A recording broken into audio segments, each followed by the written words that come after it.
A service of KIBMradio.com, the Internet's home for an all old-time radio.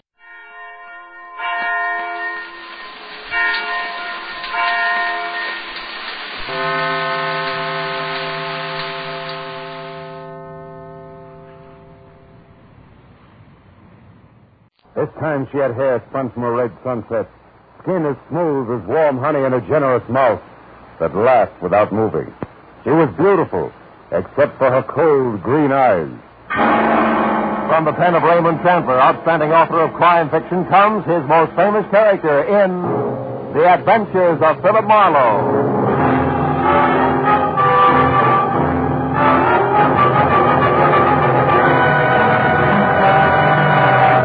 Now, with Gerald Moore, starred as Philip Marlowe, we bring you tonight's exciting story, The Green Witch.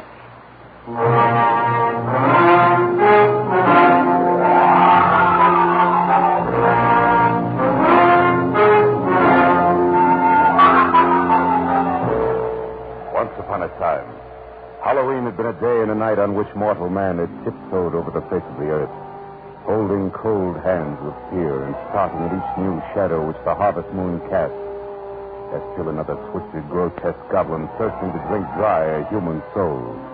I read that in a book once. Read something else, too. The Vigil of Hallowmass, as a genuine spook show, had definitely started downhill with the Romans, as did almost everything else. Until now, Halloween has come to mean gate-stealing trick-or-treat, and, of course, the malpractice of soaping or chalking everything in sight.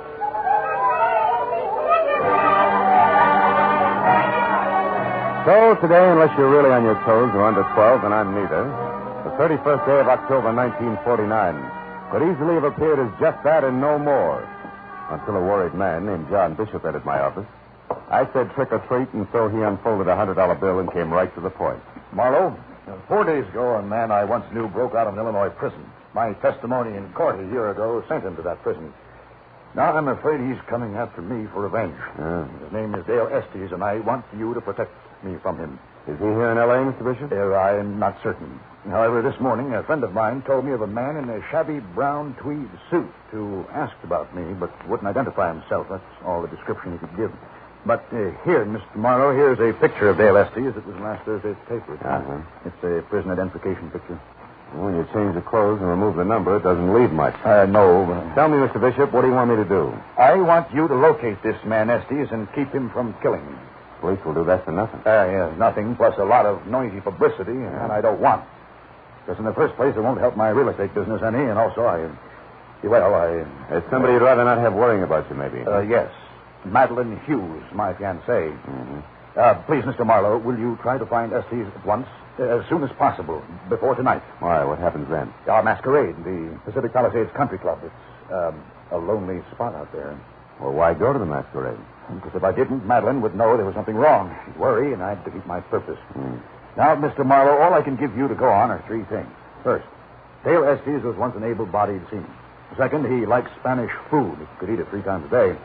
And third, he'd gladly give up both to watch a prize fight. He'll kill me, Mr. Marlowe. I know he will.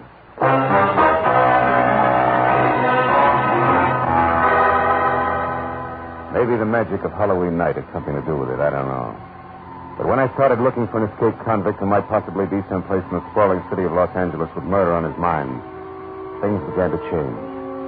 First, it was 10-year-old girls prancing around in their mother's high heels, lipsticks, and affectations. Then gangling boys screaming home from school via the Great Mischief Route.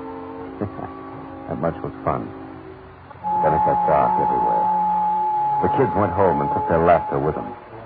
And I went looking for Dale Estes. I seemed to meet people who wore everyday faces that I was sure could be masks. People like the old lady who ran a Spanish restaurant located off a crooked alley below the street level. It started with her at the entrance to her damp, cold cave. No, senor. I did not ever see any man like the picture. But if I were you, I would look for him no further. There is death in his face, senor. I know.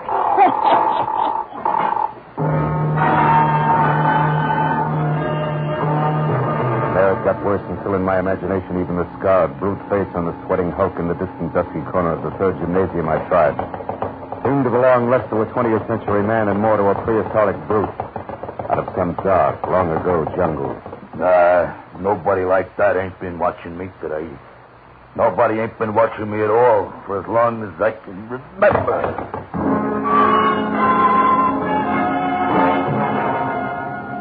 And finally, after 2 hours along the Santa Monica fishing piers, 100 withered pounds of ancient mariner staring out to sea had more to say. Yes, I know Estes. Estes was standing next to me when the boiler exploded that night off New South Wales. He was killed.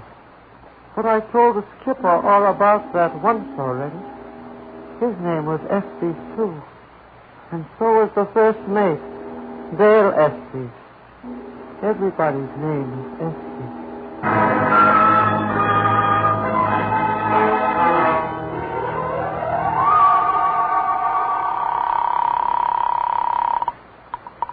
Hello? Marlowe, Mr. Bishop. I haven't run across anything. Marlowe, listen. He's been seen again. Estes. What? Yes. Or at least a man in a shabby brown tweed, this time near my office. Marlowe, get over to 3130 North Havenhurst Drive as soon as you can. 3130, huh? Yes, it's a costumer shop. Alberto Zingaro. Zingaro. I'll meet you there. Goodbye. Bye. Alberto Zingaro, a customer, had at least a tangible name and occupation. His shop was tattered on and grimy windows and scarred wooden door, all immodestly marked with the proprietor's name in handsome 12-inch high gold letters. With a card dangling from the front doorknob reading, "Back in 10 minutes, Mr. Alberto Zingaro." There was nothing left for me to do but wait, until from someplace within arm's reach the conversation was declared open. You have a match, please? Yeah, I guess so. Here. When I raised the cup flame toward a smiling face sporting a mid-July sunburn topped by blonde crew-cut hair, I got ready for trouble. It never came. Thank you. Good night. Uh-huh. Keep the change now. Marlowe? Yeah. Marlowe, is that Mr. Zingaro going off? No, just a guy out of matches. Oh. Well, I wonder where Zingaro is. He said everything would be ready and waiting for both of us. Me as Mephistopheles and you. Just a minute. We said nothing about me going to that masquerade, Mr. Bishop. Not a word. Mr. Marlowe, please. I'm sure Estes is going to try to get me tonight. Yeah, I know, but when you want... Gentlemen, good evening. I'm sorry to be late, but there was a costume that had to be delivered. Mr. Zingaro, this is Mr. Marlowe, the gentleman I called about. Oh, yes. You'll be able to fit him all right. I don't know. It depends, Mr. Bishop. On whether or not I'll stand still. Oh, Marlowe, please. Now, I'll pay you anything. I know, but I... Okay. Fine. Wonderful. Zingaro, open the door. I am. Now, where is that light switch? Oh, yes. There. And now, here is your costume. This is my costume? Yes. You like it? You do. Oh, no, it's pretty grotesque, even for Mephistopheles. A beast with wings. My finest creation. It will surely bring you the first prize at the masquerade. A fiery bear's head, horns and all. It is as Faust saw the devil, the Lord of Darkness. And look, hunched high on your back, a black wing. You pull this cord here, and the wing flaps. And as for you, Mr. Marlowe, now let me think. Something you can whip up quickly, Zingaro? Now, look, Marlowe, I'd appreciate it if you'd stop on your way to the club and pick up Madeline. Miss Hughes, your fiancée? Yes, pick her up at my place. 2341 State Law. 2341. Gentlemen, I have just the thing. Today, Mr. Marlowe. Tonight, Count Alessandro Cagliostro, 18th century impostor, criminal, and lover par excellence. That's me.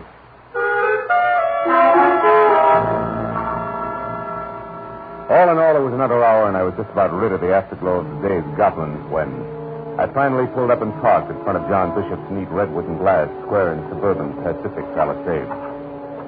But when I was out of my car and walking toward the thin stream of light that leaked out of the front door, which was open inches, the Halloween goblins started coming back fast. They whispered to me of what I might find across the threshold ahead. It took only a fingertip to ease the door open. Then inside, in the middle of the living room floor, a framed picture of a girl, face up. The glass over it smashed into a huge starburst, and around the edges, a trickle of blood. Ah, but the girl was beautiful. Hair spun from a red sunset. Skin as smooth as warm honey. A generous mouth that laughed without moving. Beautiful. Except for her eyes. They were green. A green of emeralds, clear and wide and deep. And they laughed, too. But the sound she felt somehow wasn't nice. You approve, Mr. Marlowe? Mr. Marlowe? Oh. No, forgive me. It's the first time I've seen a green witch. Well, it's Halloween, remember? Yeah. Of course, I know I'm missing the black-back teeth and the bushy eyes. My picture. What happened to it? Oh, it's probably the wind. What? But if I may, Count Alessandro Cagliostro awaits your pleasure. Oh, that's you. Yeah, that's me. Oh, how nice. And how handsome for so bad a man. All John said was you were an old friend. Your arm, please, Count dear. The Green Witch is ready. Do we drive or fly?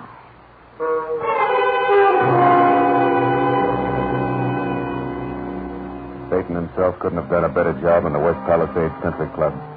The building, which was long and pasted too close to the edge of the cliff that plummeted 200 abrupt feet to the churning sea below, was flooded in a sickly green light, while skeletons in the trees, hanging in the restless wind by their narrow necks, danced a shadowy jig to the accompaniment of the crashing surf.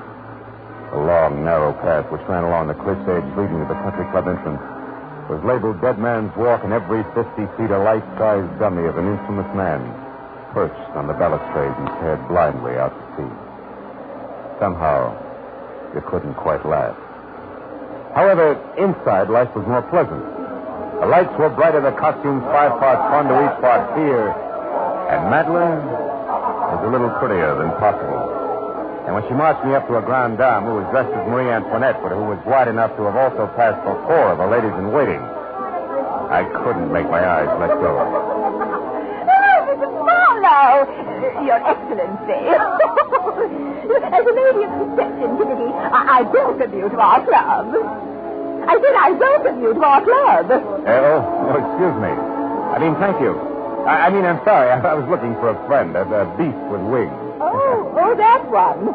John's over there near the punch bowl. As we representing Artie. Over there, a giant-sized rum bottle for a costume. Quite appropriate, my dear. The only demon the gentleman on the inside knows is rum, believe me. And if it only... Oh, pardon me, newcomers. No wonder Marie Antoinette was executed. Still that man in armor, the one with the hump on his back, heading for the veranda. He's there, too. The gentleman's the notorious Duke of Gloucester. Historical hero. Looks perfectly ridiculous with that beach boy complexion. Yeah. And crew cut. Madeline, you haven't powdered your nose yet, huh? But it doesn't need it. Oh, yes, it does. Honest, honey. Besides, I need a breath of fresh air. I feel faint. All around the town. If I fall down and break my crown, I'll bet I'll never spill a drop. It doesn't rhyme. No. Hello. How are you? It is not. I just fell down and broke my crown. But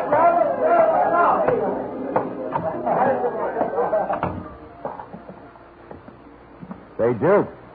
Yeah? Hey, Duke, I'd like to talk to you a moment, please. What? Talk to me? Who are you?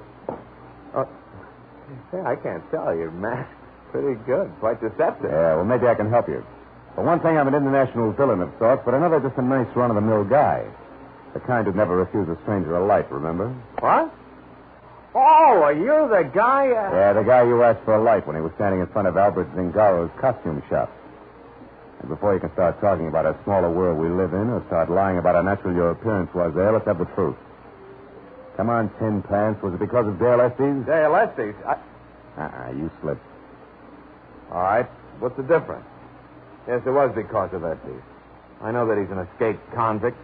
I also know he's the one way I can get Madeline away from that worthless Mr., shall I say, Bishop?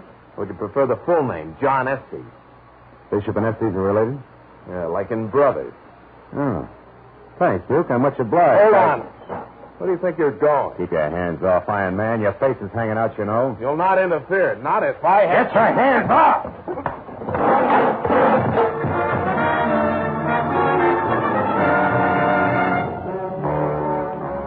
When I dropped the Duke of Gloucester, his face twisted in hurt surprise, and his suit of phony armor landed on a flagstone path like a truckload of tin cans with him in the middle. He was still clanking as I left him and went back to the ballroom where I spotted my client, the beast with wings at the punch bowl again, making himself even more hideous looking by pouring punch down a split in his neck under a long papier-mâché chin. When I got close enough to see him, he spun toward me like I'd stuck a pin in him. What? What do you want? Hey, you're getting pretty jumpy, Bishop. You better take it easy. Also, you're getting a little thick-tongued. Don't you think you're riding the punch bowl too hard? That's really none of your business, is it? Certainly is. This is my business, too. You hired me to protect you against Dale Estes. But you didn't say one word about Estes being your brother. How about it? Well, I didn't think it was necessary. How'd you find out? From your sunburned friend with the crew cut, the hunchback in armor. Oh? He's been checking up on you because he doesn't think you're worthy of Madeline. Oh, that's so. Mm-hmm. Where's Madeline now? I think a broom saddle, maybe. I don't know. Broom? Oh, yeah. I better go find her. Listen, I think things are going to be all right. You can take it easier from now on. What gives you that idea, Bishop? Well, nothing's happened so far. Maybe nothing will. I'll check with you later. Don't tell you so. I simply must tell you. It's a scream. I'll bet. What's got you funny bone, Marie? Well, Harry there. The bottle, you know, Demon Rock. Uh-huh. But he just told me that one of our wax statues out of the terrace is bleeding. Oh, is that terrific? Yeah. Oh, it's been loaded. Wait a minute. I saw it. Now, nobody believes me, but I'll tell you anyway. It's bleeding. Real blood to it. That's too much. It's all right to have decorations, but using real blood is going too far. Well, you're going too far, Harry, with the punch as usual. You better leave it alone or God will get you before the Now, wait. Nobody believes me. Hey, you believe me, pal. Got a wax tummy bleeding? Not really, Harry. Well, you should, because I saw it. The one way down at the end by the stairs. The one in the brown tweed suit. Bleeding real blood out of a gash in Brown his chest. tweed suit. Oh, it was dreadful. Wait a minute. Did you say brown tweed suit? Did I say brown? Yeah, brown tweed suit. Yeah, but that's nothing. The real blood is the important. Hey, you believe me? Yeah, come on. Okay, come on. It's right over there, pal. Behind those bushes over there. Come on, you see. Nobody believed me when I do. Well, where is it? Hey, it's gone somebody when I moved it on me. Oh, no. Oh, listen, it was right here, propped up against the railing. It had a hat pulled down over his face, but I could see the gash in his neck from the light there on the top of the All right, stairs. come on, Harry. Let's get... Hey, wait a minute, Bottle. You can be right. What do you mean? What's There's blood here on the rail. Look, tell me, do those stairs go all the way down to the water? Oh, yeah, but it's an awful climb. Better than 200 feet. There's a little boat landing down there. I guess there's more than that down there now, Harry boy. Bottle of rum stared at me out of the peak holes in his label until I started down. Then he insisted on following. The stairs, chopped from solid rock along a natural path that wound over the face of the cliff, were steep and rough and slick from wisps of fog that moved impressively across them like wet, nervous fingers. But the bottle behind me was enchanted just enough to slip and skid with every step and still managed to keep its footing. Halfway down, we saw a crumpled hat, only a teaser to what we found at the bottom, in the winking yellow light of the lamp on the boat landing. He had struck on his face after plunging down 200 battering feet of jagged cliff. All that was left of the man in a brown tweed suit. The rum bottle costume beside me was still intact. But the little man inside of his liquor was wearing thin was beginning to come apart. That's real funny. Some joke on the rest of them, because that's no wax dummy there. That's a real man. It was a man. I didn't see it very Pull yourself well. together and give me a match. Yeah, boy. Yeah. Fall like that can do a lot to a man's face. Hey, this guy looks familiar to me. Well, from the back here, he looks like John Bishop. He should. It's his brother. I wonder Bishop figured things would be okay from now on. Huh? What do you... Hold it. Listen. What's the matter? Shut up, will you? I didn't hear. Yeah, somebody's coming down the stairs. Get over there out of sight and keep quiet. As I made for the foot of the stairs, I looked up in time to see a hunchback monster in armor, half hidden in the writhing yellow mist, duck back from the edge. He eased himself down the stairs. It was the Duke of Gloucester again, asking for another punch on his suntan jaw. So I took the slippery steps two at a time as far as the first blind corner where I found out that he beat me to it. Oh, right. Even the stuff, mister. Not for long, bud. I'll kick your head next time. I knew you meant trouble. Now I know what kind. That's enough out of you. Stand still. What? A gun? Oh, no, you don't. You killer.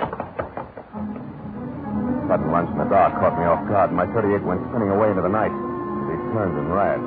The fog in the night, coupled with a useless 3-minute search for my gun, was all he needed. By the time I got up to the clubhouse terrace again, the Duke was gone.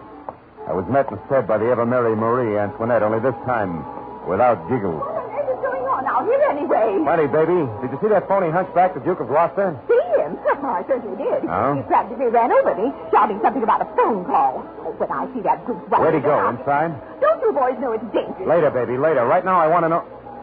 Hey, wait a minute. That bracelet there on your wrist, where'd you get it? Well, it's the band of the Ladies Auxiliary, the West Palisades Minutemen. The what? The City Settlement Club. Look, do all members have a thing like that? Of course. It's got the club crest on it here. The ladies have bracelets, and the men... I know what the men wear. I just saw one. If it means anything like I think it does, I better find Madeline Hughes, but fast. Have you seen her? Madeline? Well, now let me see. Yeah, she's the witch, the green witch. Yes. Well, the last time I saw her, she was walking down toward the fountain with that wonderfully horrible Mephistopheles. Oh, she and John Bishop are a perfect couple tonight, don't you think? But I think right now would scare you cross-eyed, sister, but thanks for the tip. I'll see you. I ran past the row of wax ghouls guarding the terrace railing and over to the gate where the flagstone path started. And I walked as fast as I could without stirring up echoes, down into the little sheltered alcove where the fountain was. There I saw them standing close together beside a pale marble bench, half hidden in the shadows.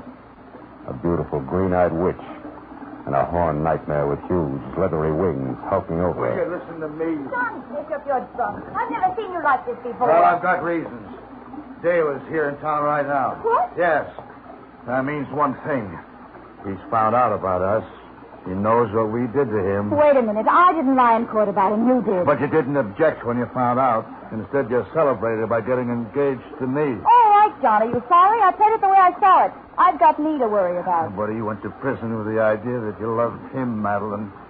In fact, he was trying to get his hands on enough money to keep you happy when the cops caught him. Okay, I'm expensive. If he couldn't afford me, that's his problem. And his love, Madeline. Whose problem was that? John, what are you doing? John! I'm not John, Madeline. I've already taken care of John. I'm Dale. And you really are a witch, Madeline. So I'm going to strangle the life out of you like you did me. Cut it out, Estes. Stay back, you. Take one more step and I'll plug you. Just for laugh, Estes, because it won't do any good. You're trapped here. Yeah, well, I'm going to get you, Nosy. And then her. And after that, all I got to do is walk across the dance floor in there and out the front door. And in this rig, I won't even be noticed. You won't make it, sucker? No. Oh! Hey! Well, stop, will you? Your gun's jammed, sucker. Now what? Dirty lousy. Here. Take it. Oh! My shoulder and arm were numb from the bullet. And I could feel my shirt front getting warm and sticky as I tried to follow him. But the flagstone path was 10 miles long, and my legs were melting. I saw him go to the ballroom door, and I made it over to the side of the building for support. But I knew I'd never catch him. I looked in the window, and I saw him start across the floor. A garish horned beast with wings, shoving his way to freedom. A milling mob of prancing demons. I was blasting out. I knew it. I tried to yell to stop it, but the crowd inside was going crazy, laughing and cavorting around the beast with wings, clawing at him, holding him, shoving him back from the door. I saw him fighting, and then go down as a horde of screaming creatures blows over him. And then everything went black.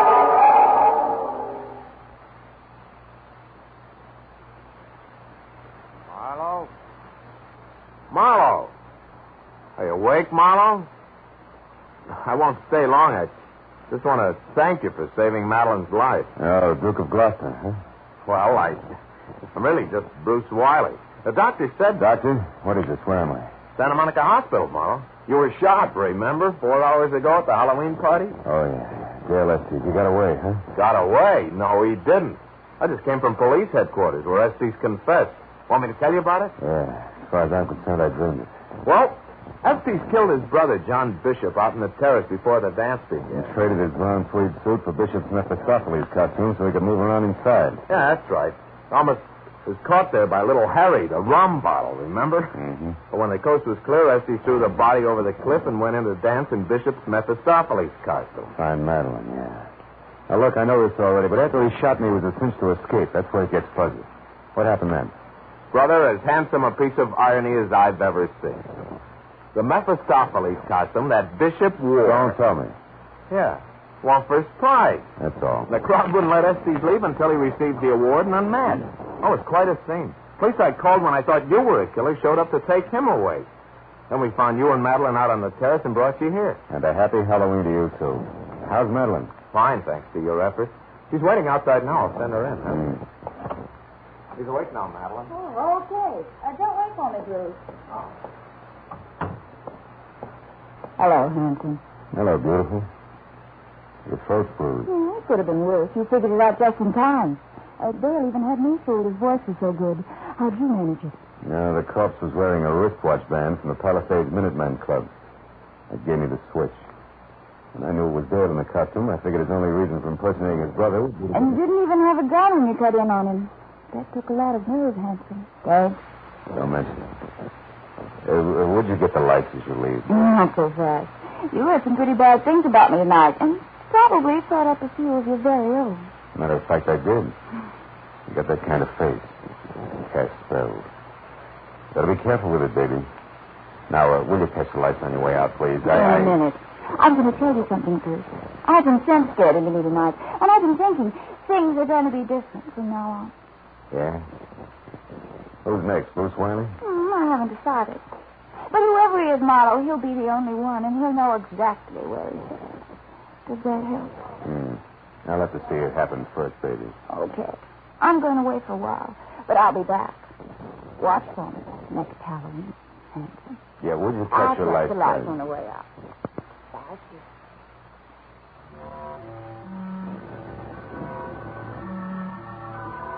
When Madeline left, sleep left with her. I got out of bed, went over to the window, and looked out. The sky and the ocean were still dark. But over in the east, the first glow of dawn was starting on the horizon. And the goblins flew screaming into the mist until next Halloween. At that moment, something moved across the fading moon. Something that looked very much like a beautiful witch, with hair red as a sunset and cold green eyes. And then I saw something else on the white sand of the beach. A discarded witch's costume in green, and beyond it, just for a moment, I thought I saw Madeline leaning against a rock and looking out to sea. I never found out if it was Madeline or not.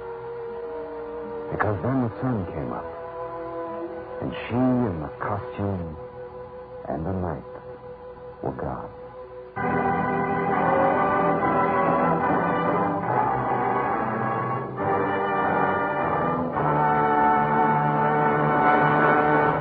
The Adventures of Philip Marlowe, bringing you Raymond Chandler's most famous character, star Gerald Moore, and are produced and directed by Norman MacDonald.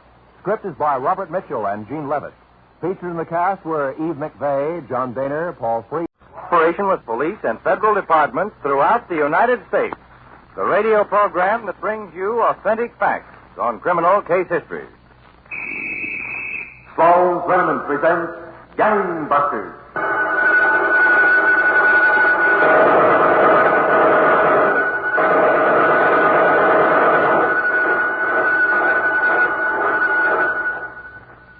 Tonight, from the files of the New York City Police, official facts on the Broadway and Coney Island murder.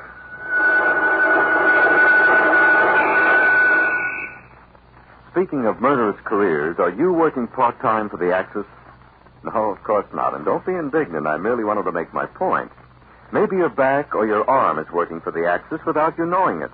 You see, if you have an aching back, a stiff neck, or a sore arm as a result of overexertion, strain, or fatigue, and you don't do anything about it fast enough, you're losing valuable time and effort and playing right into the hands of the enemy.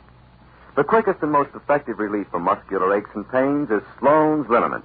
Because Sloan's is the easy pat-on liniment that works just like a heat treatment without any painful rubbing or massage. You see, the actual pain of muscular distress is caused by blood congestion. But when you pat on Sloan's liniment, a soothing, concentrated warmth quickly penetrates to the affected spot, breaks up that congestion, and helps permit the blood to circulate freely again. Your arm feels almost like new, and so do you. So next time muscular distress attacks and you need help in a hurry, get Sloan's liniment. And now, Gangbusters in the case of the unknown killer. Picture our setting as a special office turned over to Gangbusters by Commissioner Louis J. Valentine of the New York City Police for a the interview between Colonel H. Norman Schwarzkopf, United States Army, and Inspector Charles N. Stilson, New York City Police, retired. Thank you, Charles Stark. Inspector Stilson, tonight's case is one of the strangest in many years. Yes, Colonel Schwarzkopf. For the police were not only dealing with cold-blooded murder, but a gang leader whose identity was unknown even in the underworld. Where does tonight's case begin, Inspector Stilson? Well, Colonel Schwarzkopf, it was 10 minutes after midnight of April the 16th, 1939. A man sat before a battered roll-top desk in a dimly lit office on a side street off Broadway, New York City. He was busily stuffing rolls of bills into a black leather briefcase. Suddenly, the telephone rang. Yeah, who is it? That you, Mercurio? Who is this? Mean to say you don't recognize my voice? Who are you trying to kid? Oh, it's you. Where are you? I'm in town. Where are you? Never mind where I am. I want to see you, Mercurio. No, wait a minute. You got me wrong. Did I say anything? I just said I'm going to pay you a little visit.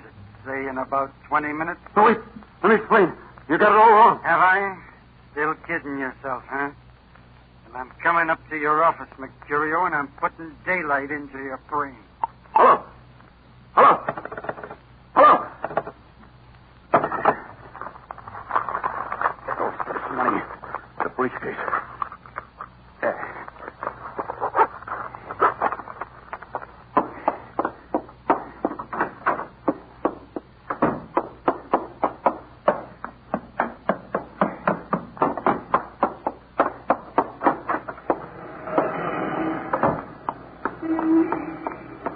Going my way, Mercurio? You.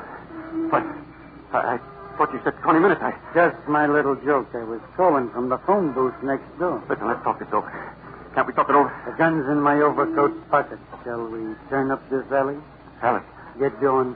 Please, you gotta believe me. I wasn't holding out your share of the door. Honest, I wasn't. A nice little alley to walk in, isn't it? Look, the door's in this briefcase. You can have all of it, every cent. Big-hearted guy all of a sudden. Take the briefcase. Now we're square, pal. We're square. That's right, Mercurio. All but this.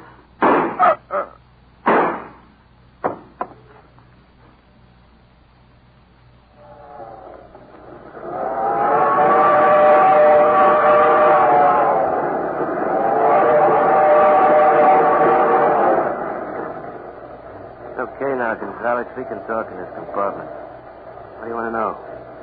Well, he's this way, Copper. This guy was sent you to Chicago to get me. He's a big shot, eh? Biggest they come. How come he sends for me? Well, you see, Gonzalez, the guy whose job you're taking double-crossed him. So there's an open spot in his mouth. Oh. You see, the boss keeps his ear to the ground.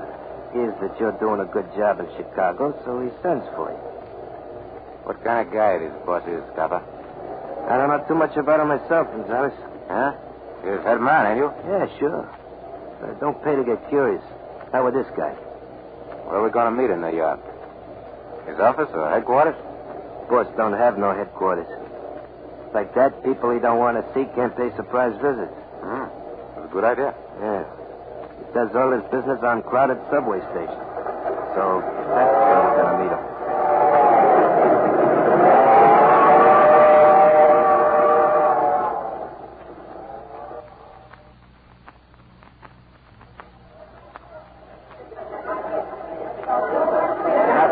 First time I've been down in New York subway. Yeah? Yeah. Well, this is the busiest subway station in the world, Gonzalez. Times Square. Hey, where do you suppose all these papers are gone, huh? Cheers.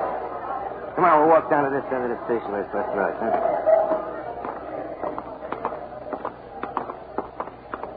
We gotta wait long? You can answer that as well as me. All I know, he was told to wait. Hello, Captain. Oh, boss, I didn't see you back at that post. And you're Gonzalez. That's right. Glad to know you.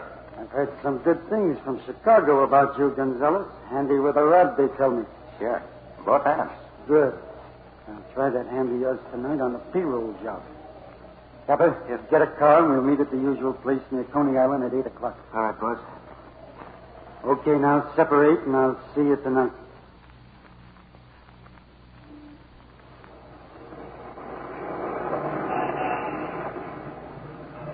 That's the movie house over there by the boardwalk. Now, you got your part straight, Capper? Yeah, sure, Killer. I stay in the car and be ready for the getaway. How about you, Gonzalez? Right, sure. When the manager comes out with the money, I massage him with a bullet. For the last time, I'm telling you that I'll handle the manager. You take care of the cop who'll be with him. Well, I figured I handled both of them.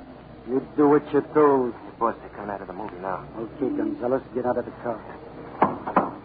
Capper, be ready for a fast getaway. I'll be ready. Come on, Gonzalez. Keep your gun out of sight till we're on top of it. Hello, boss. Okay now? A few more steps. Just look at that cop. He thinks he... Now, kill him. We've got no time to waste on you, mister. I got the money. Hey, wait, the cop ain't dead yet. Now he is. Here comes the car. Come on, boss, up in. Nice job. Shut up. Get going. Come on, get going.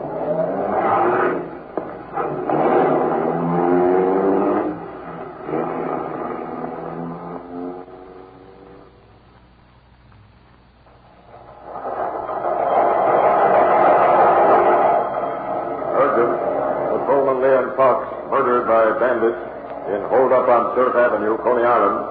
All patrolmen in Coney Island area, canvass section for eyewitnesses to crime. Homicide squad reports to headquarters at once.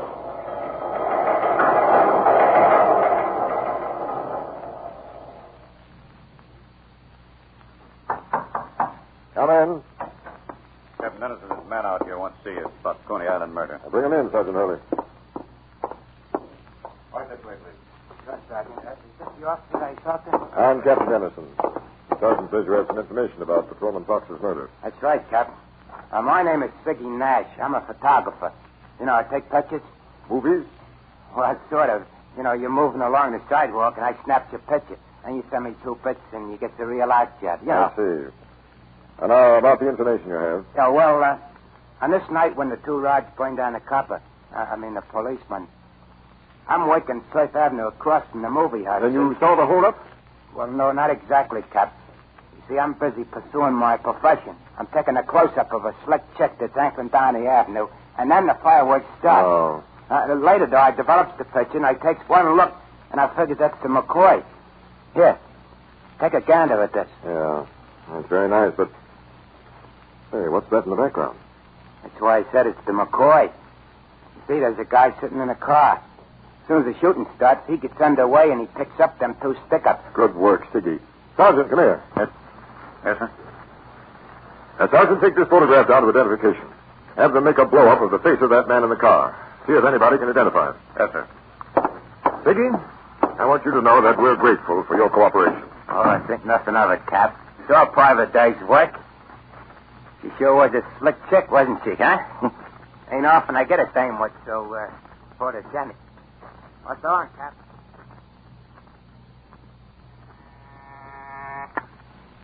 Captain Dennison's office. Sergeant Hurley, sir. I'm down at identification now. We've identified the man in the car. Excellent, Sergeant. Who is he?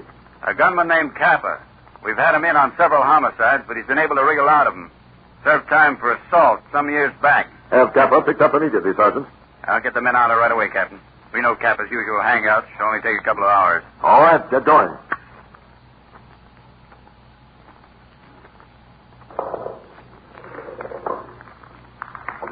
You say that fellow Capper spends a lot of time here in your pool room, Bonnie. Oh, yes, sir, Sergeant. He's a nice boy, too, here. He's never no trouble. Yeah. Hey, what's he do for a living? Working? Work, eh? Why? When you're so lucky with the dice, why work, eh? What makes you think he's lucky? Why, only the other day, coming to me, I got a change of $120 in a silver, 2 bills. I shouldn't be so lucky. Here it comes now. Hello, Captain. Hello, Spenny. Hello. Just a minute, Captain. Who are you? Sergeant Hurley, Police Department. What do you want from me? I ain't done nothing. Sure. That's just what I tell him, Captain. He's all right. We'd just like to have you drop down to headquarters for a little talk. Suppose they don't want to come. Well, I think I can persuade you. Okay, I got nothing to worry about. No. Keep that corner table empty, Penny. I'll be back in a half an hour. All right. Come on, Captain. Captain's anxious to get the answers to those questions. It's a Penny. You think it's a quiz program. Yes, you think it's quick. It's funny. Personally, I prefer crooners, Captain. I kind of think you're going to croon plenty. All right, Capper, it's no use tolling around anymore. You're going to tell us who the 2 other men were who killed Patrolman Fox. For the love of my Captain, ain't you been listening to me? I tell you, I don't know what you're talking about. Stand up when you talk to Captain. Okay. All right, now, Capper. Who are the 2 men you picked up in that car after the shooting? I tell you, I didn't pick up no one. I was just driving along. Just driving along, huh? Just drive? Who told you to stand up?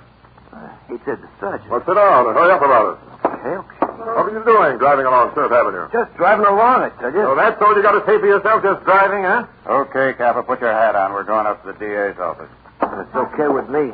Be better than all these questions you guys... Take your hat off. The sergeant just told me to... And who told you to stand up? Didn't I say sit down? Yeah, sure. Sit down. Okay, you guys ought to make up your Who are the mind. men in that car with you? I tell you, there were no guys in the car with What me. are you waiting for? I said to come along with me. Holy smoke, what are you guys trying to do? Stand up when you talk to the sergeant. Well, you just told me not to... Never mind what I told you. What are you going to tell us about the 2 other men in the killing? Oh, give me a break, will you? I can't think straight. First you tell me to stand up, sit down. He tells me to put Take on that head off. I didn't mean nothing, Captain. I was just showing You know, they gave Fox a break, Capper. You drove the murder car, Capper. No, I'm not. Tell you, You said before you did drive the car. Yeah, sure. I mean, If I'd go easier on us, you'd cooperate. Stand on your feet when the captain's talking to you. I don't know nothing. I tell you, I went to meet a movie that night. You said you were driving along Surf Avenue, didn't you? Yeah, sure. Well, that's right by the movie, isn't it? Yeah, sure. Show him that photograph, Sergeant. There you are, my friend. See what's directly behind you? The movie house where the killing took place. I'm being framed, I tell you. Get back in that chair. Oh, let up, will you? Where'd you get $120 in silver the day after the holdup? In a crap game, I tell you. You're lying, Capper. Who's in this with you? Nobody. I ain't in You it. fired the first shot. I didn't. Gonzalez. Gonzalez, he says you did. You going to let him pin it on you? Who is Gonzalez? I don't know any You Gonzalez. just said you did. Stand up on your feet. Okay. Gonzalez wouldn't front for you like this. Let me think, will you? What are you standing up for? Oh, lay off, This will is your you? last chance, Where's Capper. Gonzalez? About Gonzalez. Come on. Okay, I'll tell you. Only let up on me. He's at the Element Hotel, room 704. Now, will you leave me alone? Who's the other one? I won't tell you. I don't know nothing. You can't make me say no more. All right, Sergeant, take him away. We're going over to that hotel and pay a call on this fellow Gonzalez. Front boy. Yeah, Mr. Crane. Take this luggage up to room 501. All this stuff for one guy, he must be the 4 Hawaiians. Never mind the wisecracks. Take the stuff up. Honest, Mr. Crane, I can't. My back's so sore, I just can't lift anything. Didn't you pat that Sloan's liniment on? Well, gee, I meant to, Mr. Crane, but a couple of boys came up. You go to the drugstore and get some Sloan's liniment. I just pat it on, not rub it. Right, just pat Sloan's on. It'll work like a heat treatment. Gee, thanks, Mr. Crane. Hey, wasn't that Captain Dennison just went up the elevator with that police sergeant? Never mind that. You go get that Sloan's liniment and pat it on quick. Yeah. And get back here fast so you can get to work. Here's the hotel room, Captain 704. All right. You know how to handle it, Sergeant. Yes, sir. Have your gun ready. There's no telling what we may walk into. Maybe Gonzalez not in. Yeah? Telegram for you, Mr. Gonzalez. Telegram? Oh, okay. Shove it under the door. It's collect. 63 cents I gotta get. Okay. Wait a second. Okay, well, let's have... Hey, so what is this? Yes, a police special 38 caliber. I wouldn't try to reach that artillery in your shoulder harness if I were you. I'll take that gun, Gonzalez. Got a permit for it? Who are you guys? I'm Captain Dennison. This is Sergeant Hurley. We're arresting you for carrying a gun without a permit. And if it happens that the bullets from that gun match the bullets that killed Patrolman Fox, it's murder. I've been framed. What brought you here? A pal of yours named Kappa. Remember him? He told us where we'd find you. Kappa. Dirty rat. You should have stayed in Chicago. Want to talk, Gonzalez, or are you going to take the rap for your pal? I don't know nothing. Who was the third man, Gonzalez? I don't know what you're talking about. Anything interesting around, Sergeant? Here's something. What do you make of it, Captain? Now, keep Gonzalez covered, Sergeant. Let me see. Yes, a memo pad. It's like a number was written on the top sheet, then torn off. Yes, we can see the indentation on the next sheet. I think I can make it out. It looks like... Let's see. EQ. Equator. I can't make out the numbers. What are they, Gonzalez? You're doing swell, Kappa. All right, Gonzalez, we'll show you something. First, we'll break this piece of pencil lead and blow the graphite dust over the indentations like this. Make anything of it? Equator 5-3. I can't quite make out the rest. Who's had that number, Gonzalez? I should tell you my girlfriend's. If you're taking me to headquarters, take me to headquarters. Looks like 2, 1, 3. I'll try it, Captain, see what we get.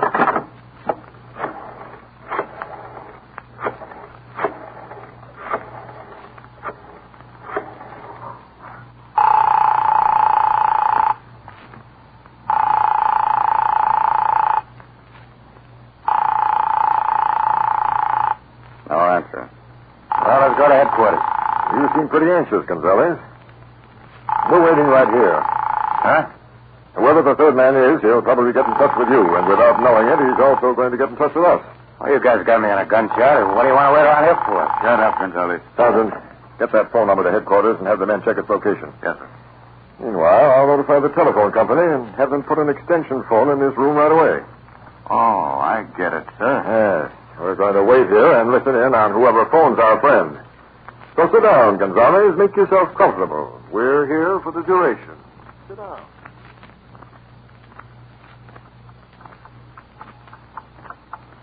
How about some midnight coffee, Captain? Should I phone down to the hotel, sir?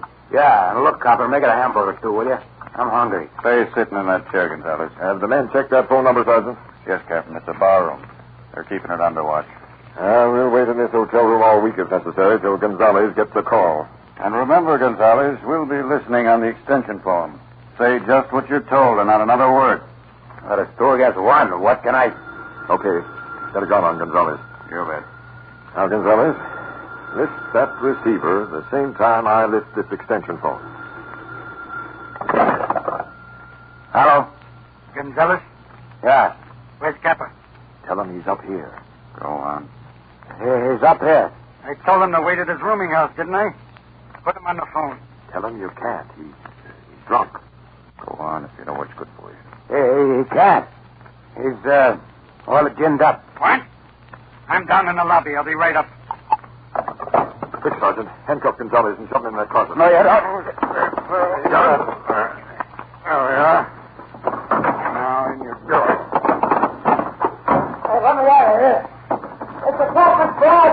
Tear him off with that noise. You better drag him out of there quickly and tag him. The front door, Sergeant. Come on.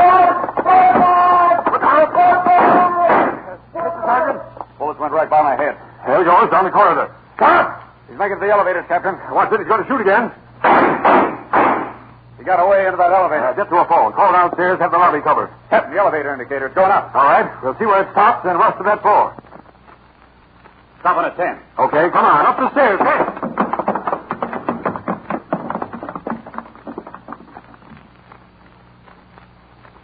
Oh, Edward, did you hear that noise? Sounded like shots. Probably a truck backfiring, honey. Oh. Are you almost ready to leave? As soon as I comb my hair.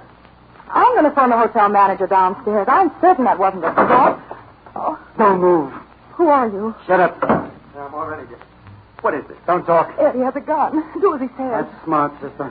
I've already killed 2 guys in my life, and I'll kill you if I have to. What do you want? The cops have got me sewed up in this hotel. You're going to hide me until the coast is clear. Do as he says, Ed. I'm frightened. You, sister, come here. What for? You're just about my size. Maybe I can squeeze into your clothes and get out of here. Take your hands off my wife. Take back till I'll pump a bullet into you. Oh, no, you don't.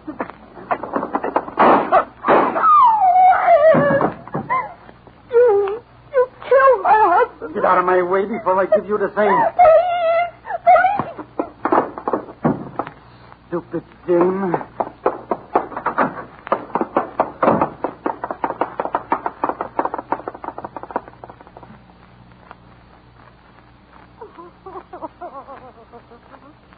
All right, now, madam, please, try and pull yourself together. Tell us what happened. My husband, he killed him. Well, we've got the hotel surrounded. The killer can't get away. That's probably for me. Yeah? This is Sergeant Hurley, Captain. He's been spotted on the mezzanine. We're cutting it off now. Good. How about the elevators? All cut off, Captain. All staircases are covered, and all guests have been notified not to unlock their doors. All right, Sergeant. Bring an elevator up to this floor. I'll meet you at the elevator shaft. Yes, sir. Be right up.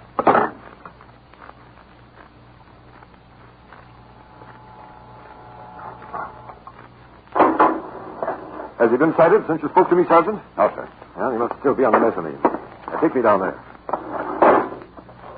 We've got all exits covered, sir. He can't get out. He's already killed one person in the hotel. He may kill others. Come on.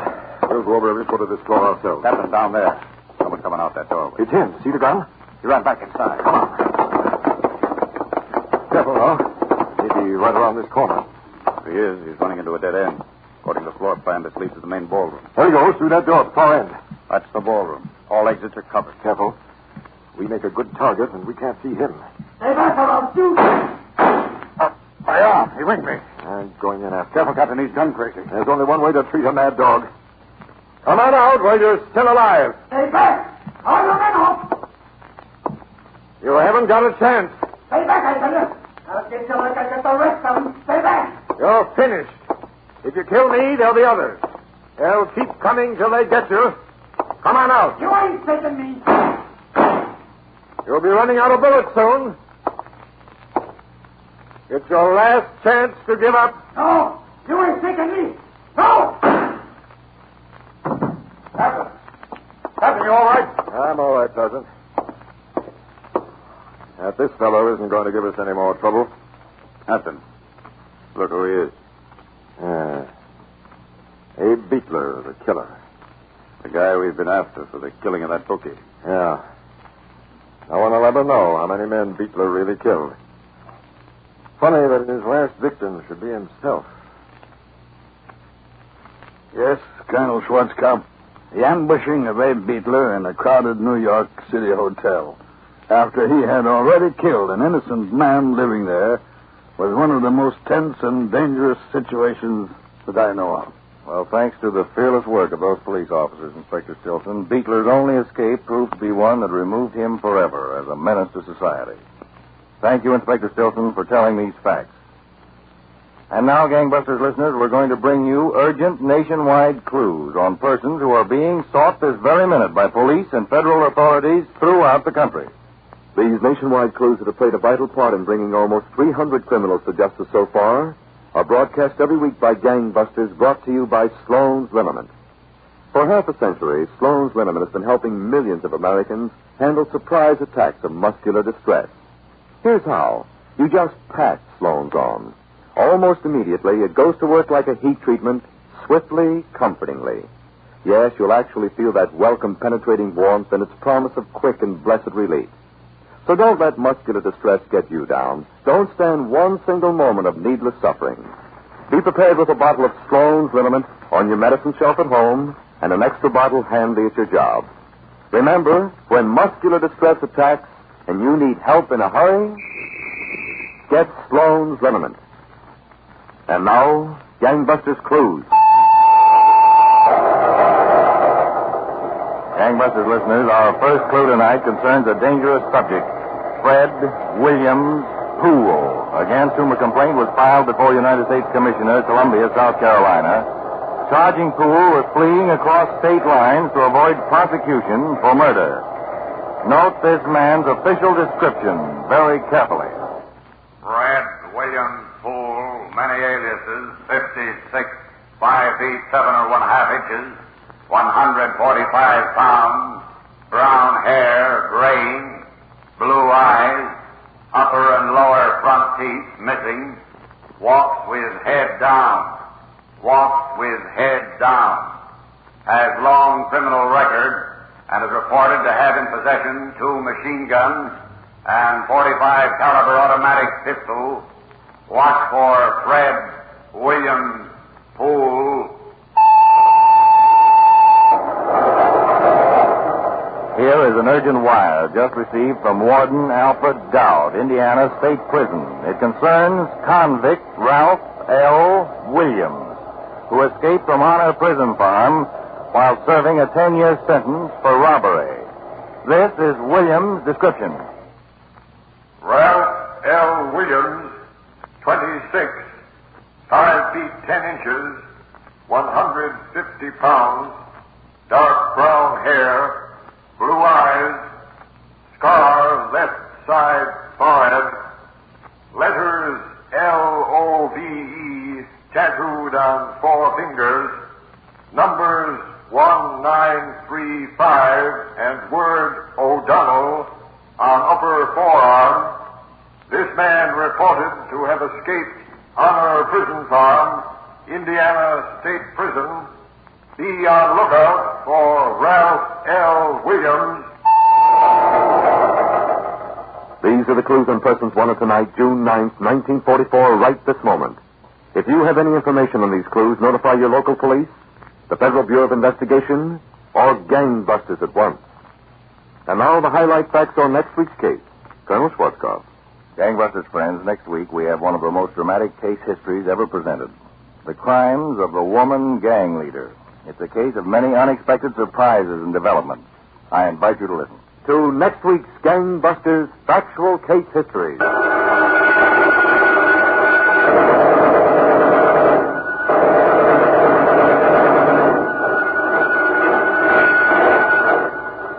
Gangbusters Factual Case Histories is a Phillips H. Lord production for the makers of Sloan's Liniment. Remember, when you want help in a hurry, get Sloan's Liniment.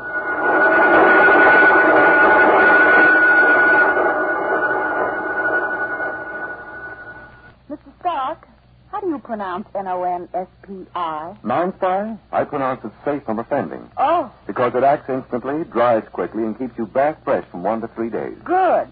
How do medical authorities pronounce N-O-N-S-P-I? Non-spy? They pronounce it safe from skin irritation. Oh. Because so many medical authorities have found it to be non-injurious to the most delicate skin tissues when used according to directions. Wonderful.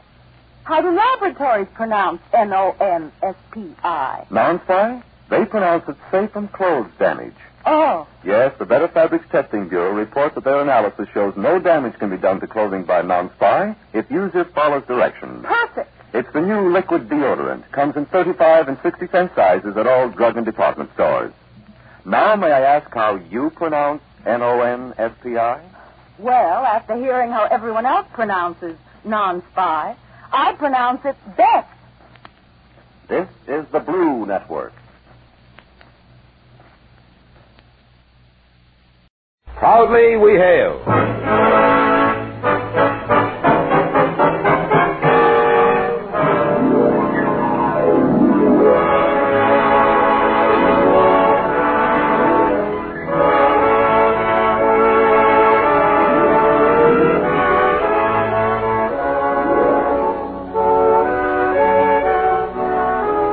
From New York City, where the American stage begins, here is another program with a cast of outstanding players. Public service time has been made available by this station for your Army and your Air Force to bring you this story, as proudly we hail the United States Air Force.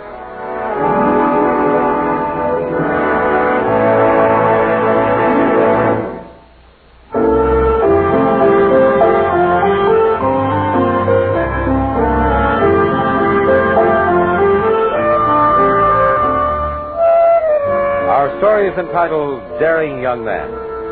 This is the story of Warrant Officer Victor James of the United States Air Force, a man who loves his job, and a job most people wouldn't envy him. He's a parachute tester. Our first act curtain will rise in just a moment, but first... How would you like to be a kingpin on the air crew of a United States Air Force plane? That's the navigator. He's an aircraft observer, a commissioned officer, and he gets there by enlisting in the aviation cadets. Believe me, it's a great life. But only men young in spirit and years can fill this exacting job. If you can qualify, your advanced training by the Air Force will turn you into a first-class navigator. Then you'll be a kingpin on the aircraft team. You'll be equipped with the finest navigation tools known to aerial science. See what your chances are for joining the aviation cadets of the United States Air Force. Full details are available at your nearest recruiting station or Air Force base. And now your Army and your Air Force present the proudly rehailed production, Daring Young Man.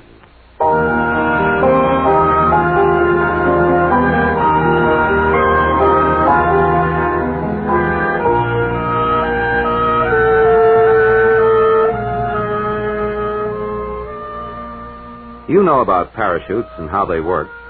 So did I, or so I thought, until I went out to the Defense Department's Joint Parachute Facility near El Centro, California, way down at the southern edge of California's famous Imperial Valley. There I discovered that there was more to parachutes than I'd thought. And I found out a lot of things by talking to and watching the Air Force's boss parachute tester, Warrant Officer Victor James. He's a tall, slender, relaxed, easygoing sort of guy who has probably made as many parachute jumps as any man alive. Victor James, as I discovered, is a man who loves his work, which is fortunate for him. In fact, he says, it's the most wonderful sensation in the world. You hate to pull the ripcord. Victor James is a careful and meticulous workman. And I found out a lot more about parachutes and how they work and the job of testing new models by watching him work from the big open-ended cargo compartment of a Fairchild flying boxcar flying over the El Centro base. That's our photo plane, Mr. Banghart. It goes along next to us and takes pictures of what happens to our drops on the way down. Drops? Yeah, the things we're testing. Now take this. Come on, you men, get into it. Get that big one over to the ready position. Big one? Doesn't look so big. Well, we've got a couple of minutes before this test. The warning bell hasn't rung yet. Now, you see the big one, we make it up after it's gone through a small test on scale. You may be making sense, but you lost me somewhere. Somebody gets an idea for a new kind of parachute or instrument or something. Now, if we here at El Centro think it has merit, we make up a small test model, scale. Say 1 inch to a foot and test it out in a wind tunnel. No, I'm with you so far. Now, if it looks good in the tunnel, we make up a big one, full scale, and try it. You mean you jump with a new parachute to test it? Oh, I'm not that crazy. No, we make up the full-scale models and try them with instruments to check on their performance. Now, this one here is a ring slot chute of a new design. Well, what makes it different from a standard design? Well, you'll see when we drop it. Now, you'll notice instead of a man to support, it has a couple of ammo boxes filled with weight. Oh, yeah, I see. The ready bell. All set, Colonel, any time.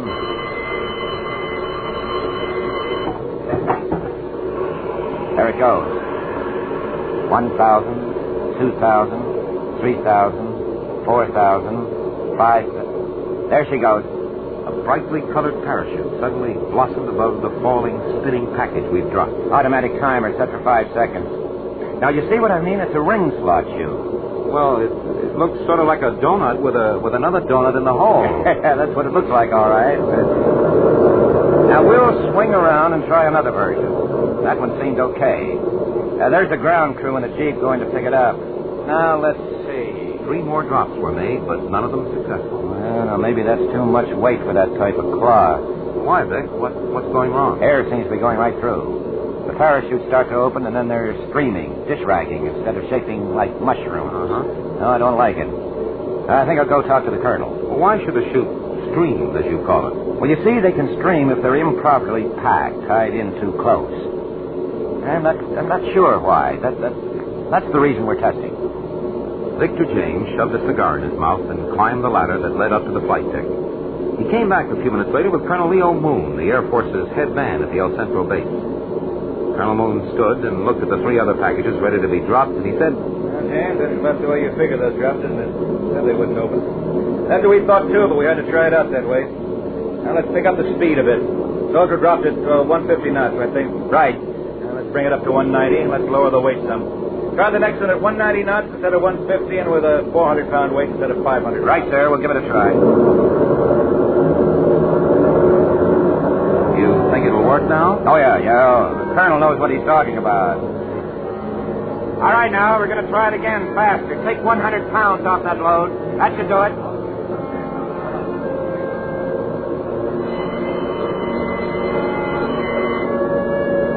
All right, gang, we're on the course. Get ready. Let's go.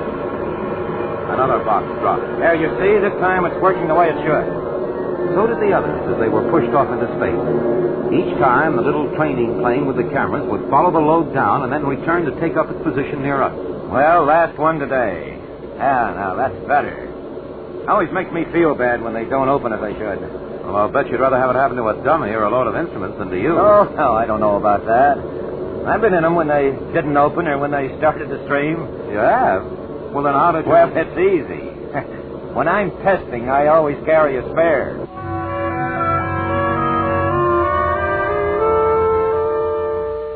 We landed, and Victor James tended to his business, checking on reports from the parachutes that had been dropped. I looked around the base, talking to people, and finally went into his office.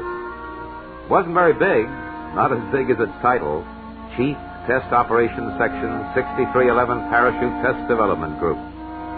That office had a look as though it had been dusted off for my benefit. When Victor James came in with a sergeant by the name of Joe Tree, I asked about it. Well, yes, sir, this is my office, but, well, I don't like being in it much. Now, I'd rather be jumping than at the desk. The way I figure it, Ken, if they ever really make me stay here and sit in this chair, the country will be losing money on me. You know, I doubt that.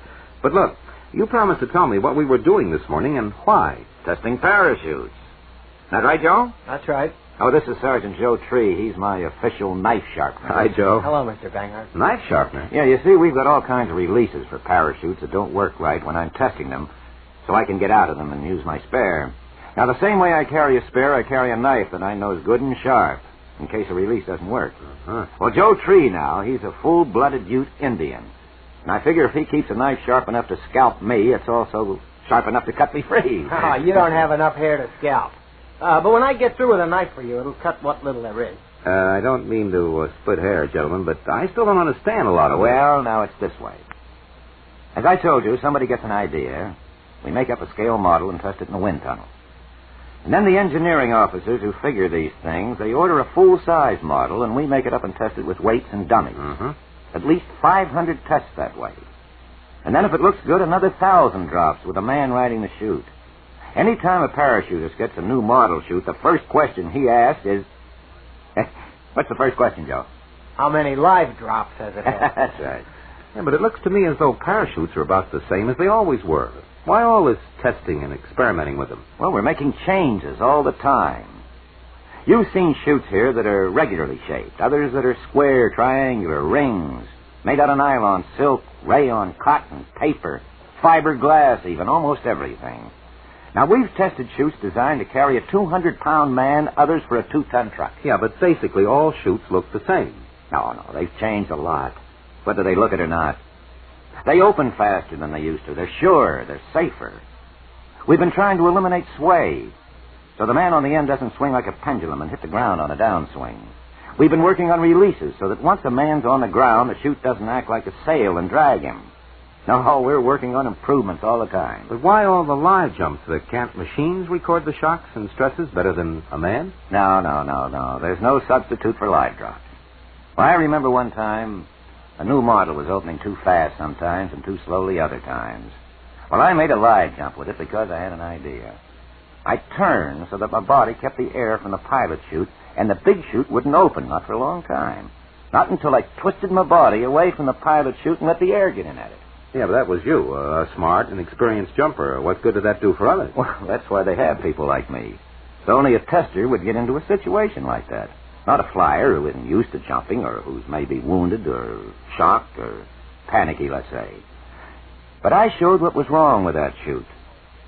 And we put a little spring behind the pilot chute so that it jumped out and away. And after that, the chute opened on time. Every time. I get it. Vic, how did you happen to get into this kind of work? How'd I happen? Well, I was a kid in Newcastle, Pennsylvania. The school flagpole needed a new rope and a coat of paint, and I offered to do it for him. And I found out something. I like heights. And I found out something else. I could be paid for climbing. Well, I can see that you got off the ground, but What got you into parachute testing? Well, after that, I knew what I wanted to do. I joined a traveling air circus that came through a town where I was painting a steeple. I went up in a plane and jumped and liked it. Ken, I've discovered something. Being up high is fun, but falling is just plain wonderful. Well, the war came along, and I went out to the Pacific as a chute tender. Well, afterwards, I did a lot of jumping at fairs and carnivals, and then I joined the Air Force. In other words, you stopped jumping for other people's amusement and started jumping with a purpose, right? Oh, I don't know. I just liked to jump. The Air Force seemed a logical place. Yeah, I know. I know you've won a couple of air medals, too, and they don't give those away because they like the color of your eyes. Did you get them for any one spectacular jump? Well, one of them wasn't. I was a test jumper. One day I get pulled off and told to report for a conference. Seems the planes were too far ahead of the bodies. We could go up in them higher than the human body could stand. Now, Ken, suppose you were up 40 or 45,000 feet and something goes wrong with your plane, you have to jump. No, brother. So, let's say you get out safely, and you pull the ripcord and your parachute opens. You start falling slowly down to earth, but by the time you get down to where it's warm enough to live, you may be frozen to death. See? Well, that's the kind of thing they were talking about. Finally, they turned to me. Well, we've been able to get around a lot of the high-speed problems with aircraft by making certain functions automatic. We've got to do the same thing for parachutes. That seems reasonable, sir. We have to get the flyer out of the plane in such a way that he'll clear the after portion of the plane and won't be cut in two by the tail or rudder. Then we have to fix it so he falls freely through space until he reaches an altitude and temperature at which he can live. And only then have his parachute open. A delayed opening. It has to be made automatic. Well, the flyer might have been hurt or may have blacked out. Now, we've been working on these. And the time has come to try out automatic timing devices with live jumps. Yes, sir. Why not? Well, as you may have guessed, we've decided you're the man for the job. It'll be a whole series of high-altitude drops, trying out automatic equipment. You'll be the first man to try some of the items. It's only fair to tell you these things. Well, it sounds interesting. I want you to understand. All of this equipment has been tried out under laboratory conditions first, but we can't be sure. Well, if you're trying to tell me that it might be dangerous, sir, I understand that. But if it has to be tested, someone has to do it, and that's my job. If someone is going to be the first one to try out some of those things, it might as well be me. In fact, sir, I'd like to be the one.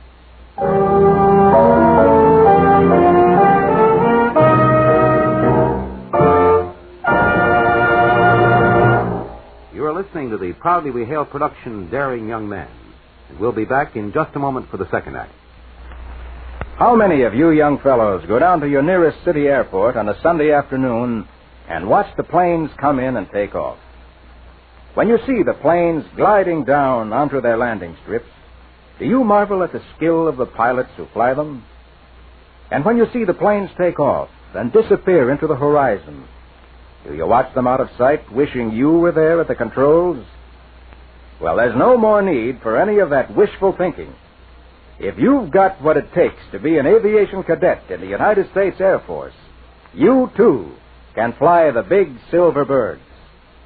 You have to be young enough and smart enough and well enough if you want to qualify as an aviation cadet. Only the best are accepted. Your local recruiting station or your nearest Air Force base can give you all the information. You are listening to Proudly We Hail. And now we present the second act of Daring Young Man.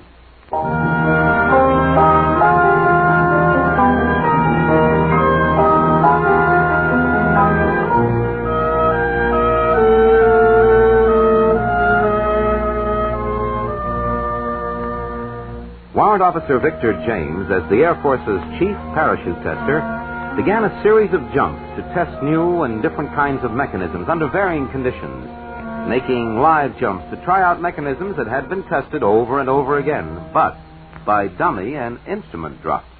You see, now we were developing rocket and jet planes that flew faster and higher than we thought possible. A man can't just bail out of those planes, casually pull the ripcord, and wait for his parachute to open. The only way a flyer could safely leave some of the new planes was to be shot out, ejected, seat and all. Well, this meant a lot of testing at different altitudes with different equipment. Vic, I've heard you talk about the hot seat. Is that it? Well, even before they started ejecting the whole thing, the seat, the pilot and all, and it was just a dummy in a chair that got dropped, a chair with a lot of instruments fastened to it, Yeah, we called it the hot seat. Uh-huh. But then there came a point when the chair needed a live test. And I'd been chosen to be the first man to write it down. Let me recreate that scene for you, Ken, and we'll imagine that you're along for the ride. Huh? Okay. We'll be at Wright-Patterson Air Force Base outside of Dayton, Ohio. Our Staff Sergeant Joe Tree will be there, too. I'm being dropped from an old B-17, a Flying Fortress.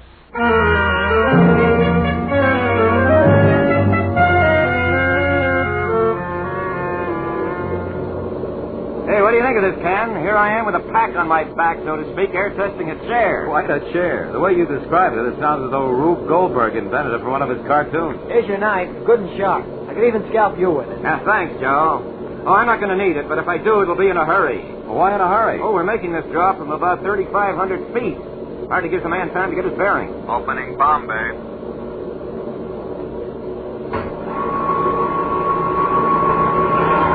You know, you're sitting in a chair, strapped in all right, sitting over a... isn't it? We're going to slow down pretty close to a stall to drop you, James. And release you at 0. If anything goes wrong with the chair release, Sergeant Tree has another release right there with you. Almost 10 seconds. Right. Minus 10, minus 9, minus 8, minus 7, minus 6, minus 5, minus 4, minus 3, minus 2, minus 1. Drop. Drop. In the clear. 1 minute he was sitting there, and the next minute he was gone, chair and all. I watched him go down. How long for this one, Joe? 6 seconds. It's on a timer. If that doesn't work, the boss there on the hot seat will be timing it, so he can set it off by hand. There it goes. On schedule, the little 40-inch chute was released by the automatic timer. It seemed to stay motionless while the chair kept plunging down. But the line from the 40-inch chute, as it's pulled out after being released, opens the seat belt that holds James in, and also opens a 16-foot chute. Knowing what was going to happen, I could watch it. There's a 16-footer opening up. Wait till it's pull this belt. It'll jerk the chair right out from under the boss. It opened quickly, looking from above like a large white mushroom. The chair was swaying a little.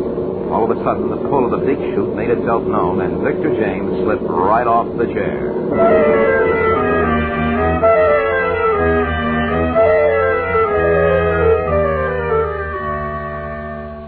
It's through tests like this that the Air Force discovers the things that can go wrong, so they may be remedied.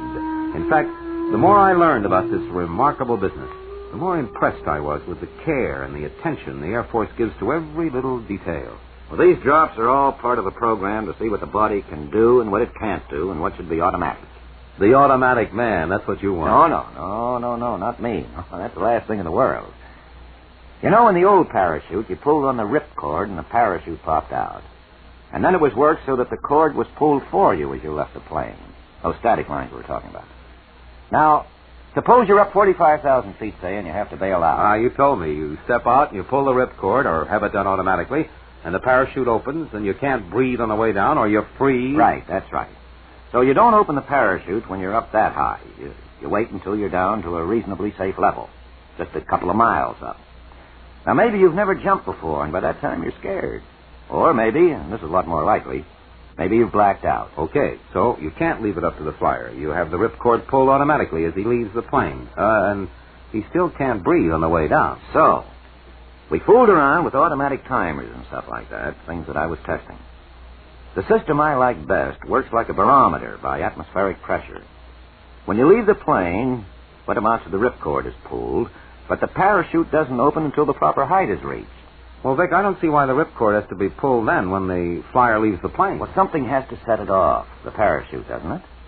Now, you wouldn't want it to open every time you got below 15,000 feet while you were still in the plane, would you? Coming down for a landing, let's say. I get it, of course. Excuse me. Well, there have been questions about a lot of things. I'm testing one of these new models in a couple of days. You want to come along and watch? I'll be glad to watch, but just don't ask me to do it.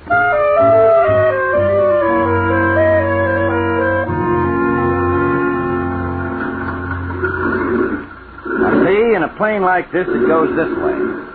Now, others are different. The principle's the same, but some of the details are different. Now, in a bomber like this, you reach up overhead and pull the lever, and that blows off the canopy. You really enjoy this, don't you? Oh, sure I do. Why? Well, your face lights up when you even talk about it. Well, between you and me, I'm having a ball. Now, a drop like this, I get maybe 5 or 6 miles of falling free. That's really something now, isn't it? For you, yes. Now, what about some of the other systems? No, the different systems aren't too important. The theory's the same in all of them. What about the one you're using today? Today? Well, I have to free myself of the chair and pull the ripcord, and then the chute won't open, I hope, until 15,000 feet. I've got to go check my assignment card. Colonel Moon's taking me up, and you're going up in another plane. Oh? And I'll talk to you on the radio as long as I'm in the plane. After that, I won't be able to. It's too nice to spoil the conversation anyway. So I'll be seeing you. Happy landing.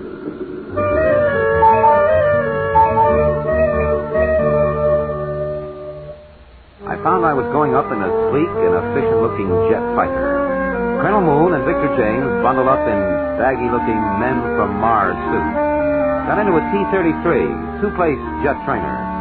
The clear plastic canopy that opened like a crocodile's jaw on hinges at the rear was lowered and snapped shut. Colonel Moon at the controls waved to me, and they taxied out to take off. The pilot who was to take me up signaled that he was ready to go and waiting for me, so I got into the plane. I discovered there was another plane going up in addition, one with a lot of measuring and photographic equipment.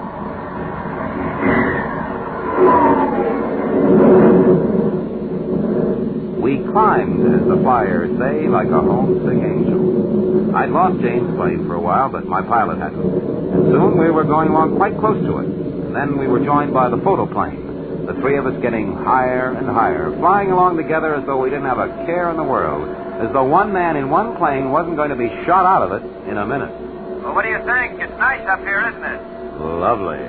We'll be up high enough for me to try my jump in about 2 minutes, Colonel Moon says. I'll describe to you what I'm doing. We're on course now, about minus 30. I'm going to start talking at about minus 5, so you'll know what I'm doing. Right. This isn't a bomb. If you don't go off at the exact moment, it won't make too much difference. Ready? Yes, sir. Minus 10, minus 9, minus 8. Now, if my right-hand side below the armrest, about opposite the cap of my leg, is a lever. Minus 1, 0. Now, I raise the lever there. It blows off the canopy over our heads. It also brings into position another lever that I reach for. As Victor James talked, I saw the canopy raise up and disappear as though a giant hand had just removed it. Then there was the crack of a shot, and the most amazing thing I've ever seen. Right next to me, practically, James, sitting in his chair, looking perfectly comfortable. He just shot right straight up into the air like a live jack-in-the-box.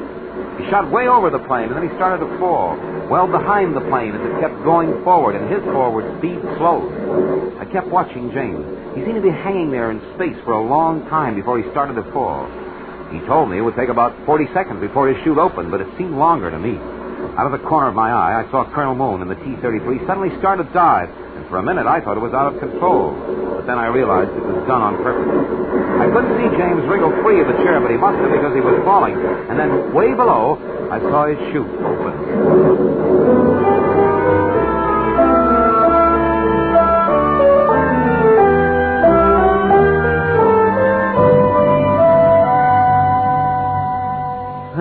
Back on the ground again, the first person I saw was Colonel Moon. I asked him why he'd scared me half to death that way. Oh, that? Well, there's only one canopy on a T-33. When James blew it off, it left me sort of exposed to the 67 degree below zero cold. We've got an efficient heating system in the plane, but not that efficient. Not without a canopy. As soon as James was clear, I went into a split-S power dive to get down to a warmer altitude in a hurry. See, there's a little curved inner windshield, and I crouched under its protection and dove until I was down to about 15,000 feet. Then I leveled off to make sure James was okay. Yeah, you see? Easy as pie, wasn't it? Most astounding. Have you any idea how you looked? Sure. Oh, no, not me, but I've seen others. Well, how do you feel? Oh, me? Well, I feel fine. I feel great. You know, Ken, I'm working on releases now. We haven't found a way as yet, not in any chute rig I've tested. Now, wait a second. I'm all hopped up about what I just saw, and you're already on another problem. Oh, sure. That was just a routine jump. Oh. Now, you see, we're always working on something. Somebody's got to keep coming up with new ideas to make flying safer. And somebody's got to test the new ideas that have merit. Oh, say, Ken, did I ever tell you about the drop I made from a jet when I didn't have any goggles or mask or anything? No eye protection? No. Warrant Officer Victor James had never told me that story. But I'd heard about it because he'd been given the Air Medal for doing it. As he got another Air Medal for the series of jumps for the automatic timer and pressure opening.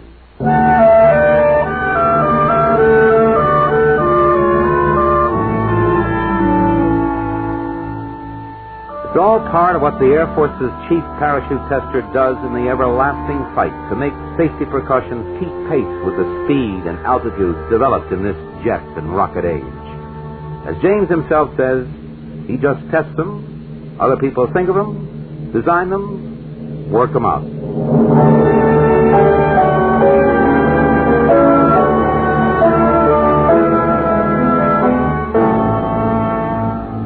Proudly we hail the officers and men of the United States Air Force Parachute Development Testing Center and Warrant Officer Victor James, Chief Parachute Tester for the United States Air Force at El Centro, California.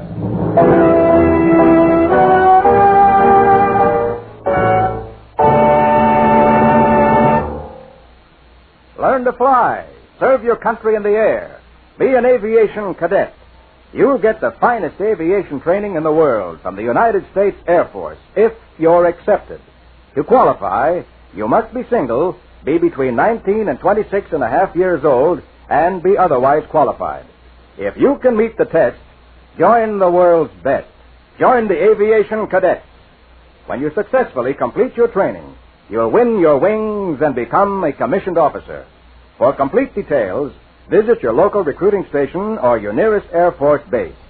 Make flying your future.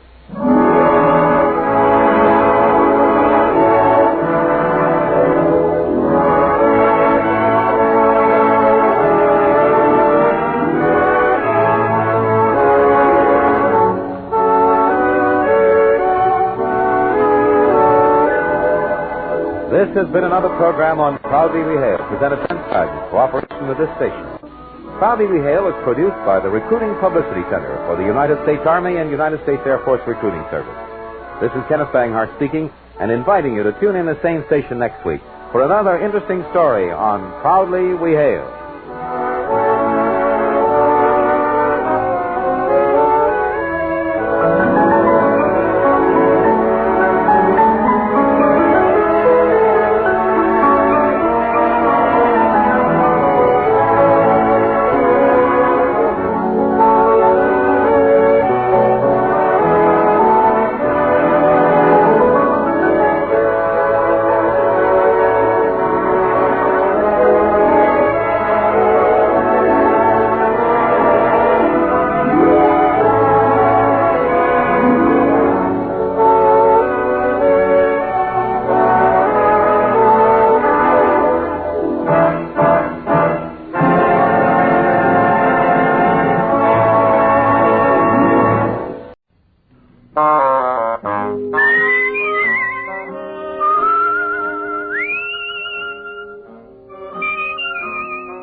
Here's Dick Powell as Richard Diamond, private detective.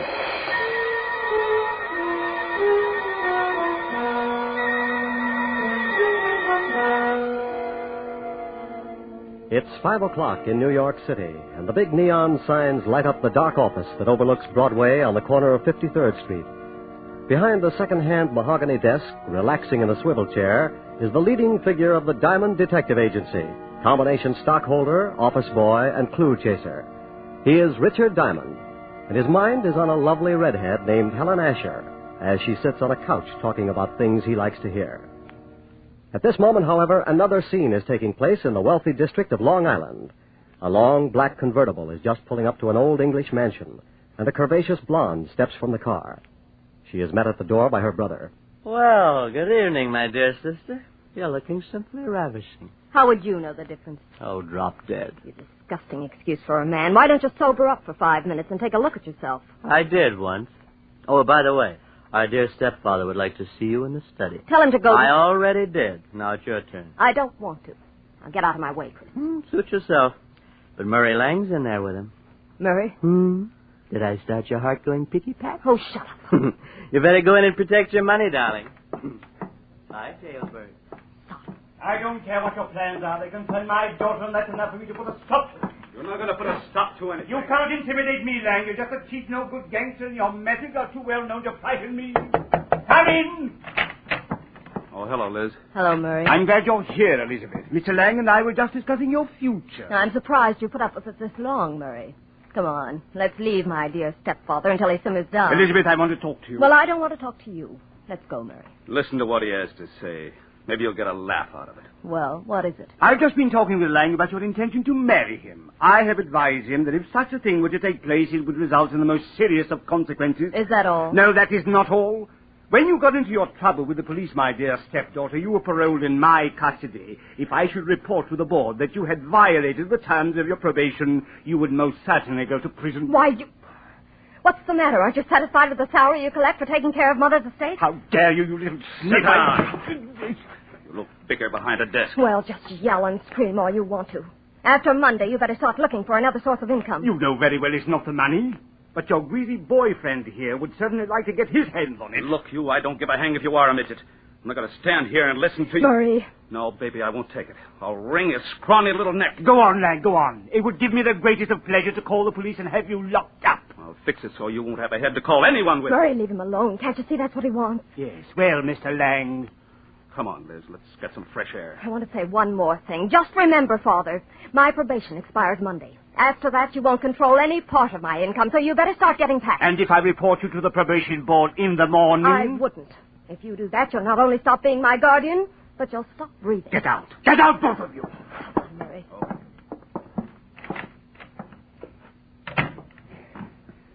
Try to intimidate me. I'll make them both sorry. Detectives. Private detectives, yes. Foreign. Here's one. Full-page ad must be doing very well. Richard Diamond, private detective. If you've got a case, share it with me. Richard Diamond. 7.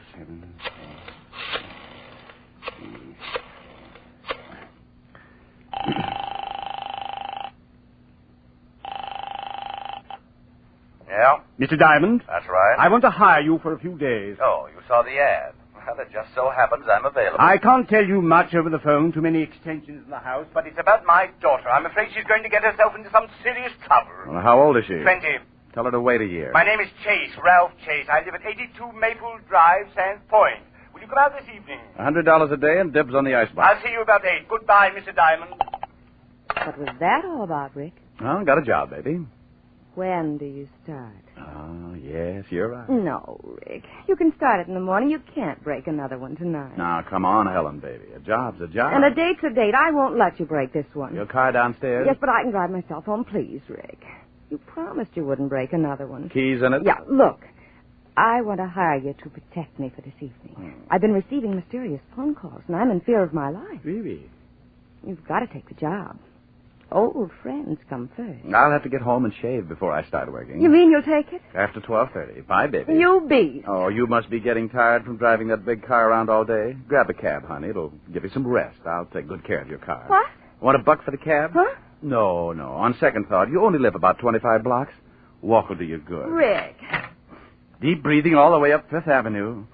Nothing like it. Bye, baby. Oh! On the way to the car, I thought about Helen. The most wonderful girl in the world. Money, looks. But she had one bad fault. She wanted to get married.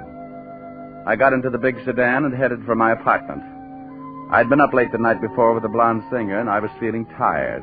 Funny how things change. My nights in college were just as busy, but at 1 o'clock the next afternoon, I was out playing football. I faced facts pretty well, so when I got home, I took a nap.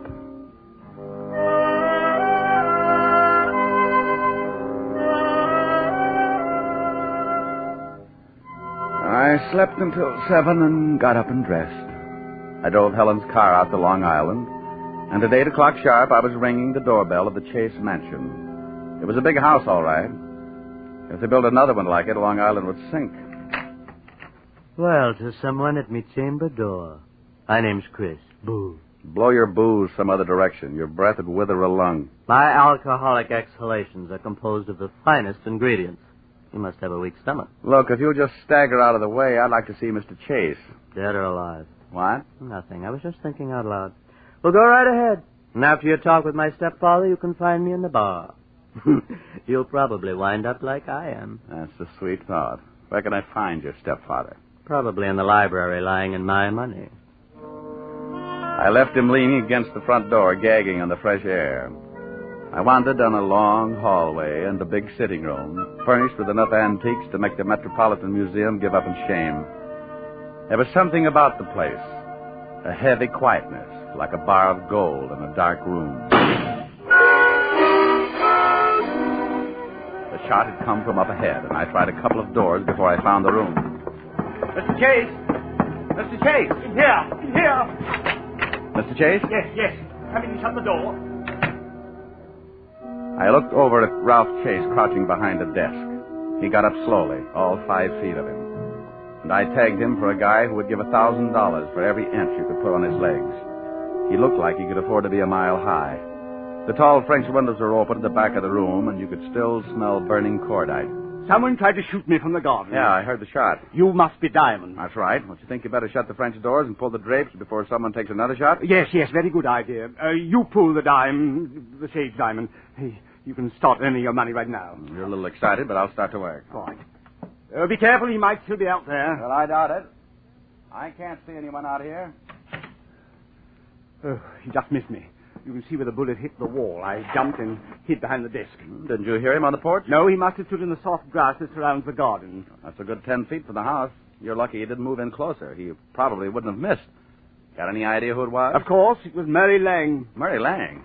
The gambler? Yes, do you know him? Well, I used to be on the force. Set him up 6 years ago on a larceny rap. Then you know what he's like. He was in the house this afternoon. We had an argument and he threatened me. An argument with your daughter? Yes, about my daughter. How'd you know? Well, you told me she was getting herself into trouble. She couldn't have picked a better playmate than Lang to get there with. Father, we heard a shot. Not really. Oh, let's go. He's not dead. My stepchildren, Mr. Diamond. Oh, well, lovely. I'm quite alive, so you can both stop looking so unhappy. Does it show? Come on, sis. Let's find the guy who fired that shot. I want to give him a few pointers. Where's Murray Lang, Miss Chase? Yes, he's the man you want. I'm sure he's... Don't be absurd. Murray left 3 hours ago. What are you, a cop? Does it show? You're wearing too much cologne. Come on, Chris. Oh, she's nice. That's Elizabeth. The boy's her brother, Chris. I'd hate to draw straws. I married their mother and raised those 2 brats after she died. The courts appointed me executor of the estate. They don't like you handling their money, is that it? Yes. Since they've been old enough to ask for 50 cents to go to a movie, they've condemned me for watching their interests. You said you were worried about your stepdaughter. Tell me about it. I'll make it brief. Hate long explanations. Elizabeth got into some trouble with the police. Hit and run. She'd been drinking. The man died. Liz was sentenced to a year in Folsom. But I got her off on probation. Oh, what do you want me to do? Drive around with her and spoil her aim? Monday the probation expires. She says she is then going to marry this hoodlum, Murray Lang. And you don't want that because you think he's after her money? Exactly. When she marries, the will reads that I shall, as executor, turn over half of the estate to Elizabeth. What about Christopher? He looked irresponsible when he was born. His mother left instructions that he should not receive his share until he is 35. That's another 8 years. Well, your stepdaughter's old enough to know what she's doing. I can't see how you can stop her. That's what I want you to do. And if I do, you would be in a pretty good spot. What do you mean, Mr. Diamond? You continue as executor. I can understand you thinking something like that, but believe me, as much as I dislike my stepchildren, I wish to keep them in line for their late mother's sake. Oh. Well, Mr. Chase, I'll take a look around outside. Maybe I can come up with something that'll point out the would-be killer. If it was Lang, you can stop worrying about Elizabeth. Sing Sing doesn't boast a wedding chapel. I went out through the French doors and started looking around on the soft grass that bordered the garden. I had a fat hunch, so I stopped looking and started wandering. I was halfway through the rose bed when I spotted them. It was Elizabeth and the man. In the darkness, I couldn't make him out, but Murray Lang was my best guess. They went up a narrow path to one of those Chinese pagodas at the far end of the garden, and I stepped up close enough to give my ears a workout. It was Lang, all right. I don't care what you think. I didn't take a shot at the old man. Then who did? He's got a policeman in there now, and he's going to start trouble. Let him. I'm clean. If it was that lushed-up brother of yours. Chris hates him, but he'd never try to kill him. Well, then stop hounding me. Maybe you took a shot at the old boy. Murray. Well, you got a good reason. Tired trying to buck the whole Chase household. If you love me, let's take off tonight and get married. Tell the old man to go to the devil. You can certainly wait till Monday. Yeah, but he won't. He's going to cause some kind of trouble and get you tossed into Folsom. He's not going to give up all that money just because you're through with your probation. He probably cooked up that shooting just to get the cops here. Murray, what's going to happen to us? Oh, ask your stepfather. He's been doing your thinking for you. I don't have to. We'll get married Monday. Okay. I'm staying clear of this place till then. But what if there's more trouble? I haven't got anyone to turn to. You worry about it, baby. I got a police record that makes yours look like a merit badge. I was too good a target in the moonlight, so I started back up the walk to the house. As I passed a hedge, I noticed a funny-looking plant that was shoving its way out of the foliage. I'm sorry I did that. It was the Johnny Jump-Up variety. Black. The guy on the other end of the sap gave it to me right over the eyes, and I went down like a crapshooter making a pass. I rolled over and watched the moon melt and run down in my eyes. Something warm and sticky spread over my face and turned the night red. Yeah, I was bleeding again. I guess I showed signs of recovering, so he started all over. This time he used his foot in my side. Oh. A couple more kicks in the ribs and in the right place, and he could have whipped up a fast course of Nola. I felt tired, so I rolled up in an old rose bush and went to sleep.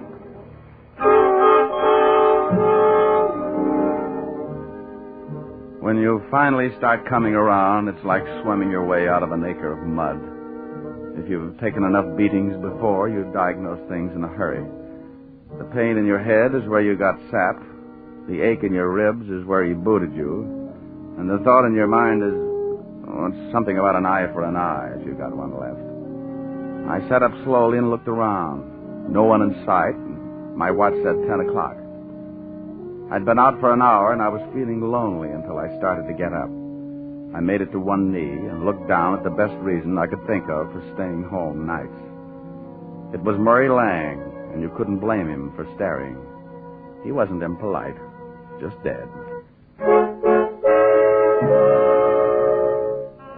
Something on the walk beside him gleamed in the moonlight. I took out my handkerchief and scooped it up. It was a little nickel-plated .32. You could still smell the fresh powder in the barrel. I put it in my pocket and stumbled back to the house. Chris opened the door. Well, you shouldn't drink so much. I never get so loaded I look like that. Well, try it sometime. It might be an improvement. Boo. I told you once before not to do that. Now tell me, where were you 10 minutes ago? I was in the bar. Who was with you? Red and green midgets. Now let go of my collar. Okay. Where's the phone? In the hall. Hey, what's going on? Who beat you up? Nobody. I always bleed like this on warm nights. Huh? Big pores.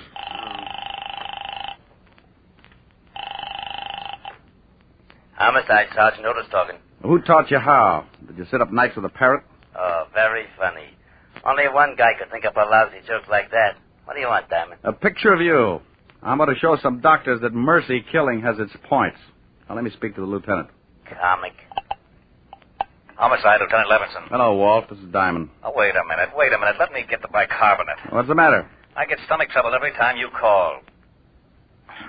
Go ahead. All right. I got a killing for you. I know it. Why can't you be a good boy and stop finding corpses? I'm out at Sands Point, 82 Maple Drive. I think I've got the murder weapon in my pocket. Who's dead? An old friend, Murray Lang, and you better step on it. There's a drunk staggering around the place, and he's liable to spot the body and put it in the cold shower to sober it up. Oh, all right. We'll be right out. Hold the fort. Well, Mr. Lang's dead. You better stop sneaking up on people, Buster. And you'd better stop telling me what to do in my own house, Mr. Diamond. You sobered up pretty quick. I heard what you said about finding the murder weapon. May I see it? No. It stays in my pocket until homicide gets here. Whose gun is it? It's a 40-pound broadsword. Now, stop trying to look like a Chicago muscle man, or I'll start slapping there you. you are, Diamond. I've been looking for you. Great Scott, what happened to your face? Someone was giving away hints. Chris, did you have something to do with this? Hardly. Mr. Diamond has a decided advantage over me. He has muscles. I'll be in the bar. What's happened? Where's Elizabeth? I don't know, but her boyfriend's got troubles. He can't explain the hole in his chest. Lang? What do you mean? He's out in the garden. Someone shot him. Is he dead? And if he's not, he's trying awful hard. Well, then we'd better call the police. That's been taken care of. What kind of a gun do you own, Mr. Chase? You don't No, I don't. I just dig around till I come up with something. What kind of a gun do you own? Why, a 45. Now, wait a minute, Diamond. If you've got any ideas about this murder, you'd better wait until the police get here. Now, look, Chase, I've been insulted in your house, had the air let out of my ego by your beautiful stepdaughter, and beat up in your garden. That's a full night's work, and now I'm on my own time. Where can I find Elizabeth? I don't know. She may be up in her room. So where is it? End of the hall, head of the stairs, first door. Thanks. beginning to rain. What about Lang's body? Well, if he catches cold, call me. I went down the long hallway to the foot of a massive staircase. The only light was the one burning in the room I just left. I looked over my shoulder and saw Mr. Chase framed in its dim glow, watching me. In that moment, I thought who Chase reminded me of. A triangle hat, his hands in his vest, and Napoleon had a twin.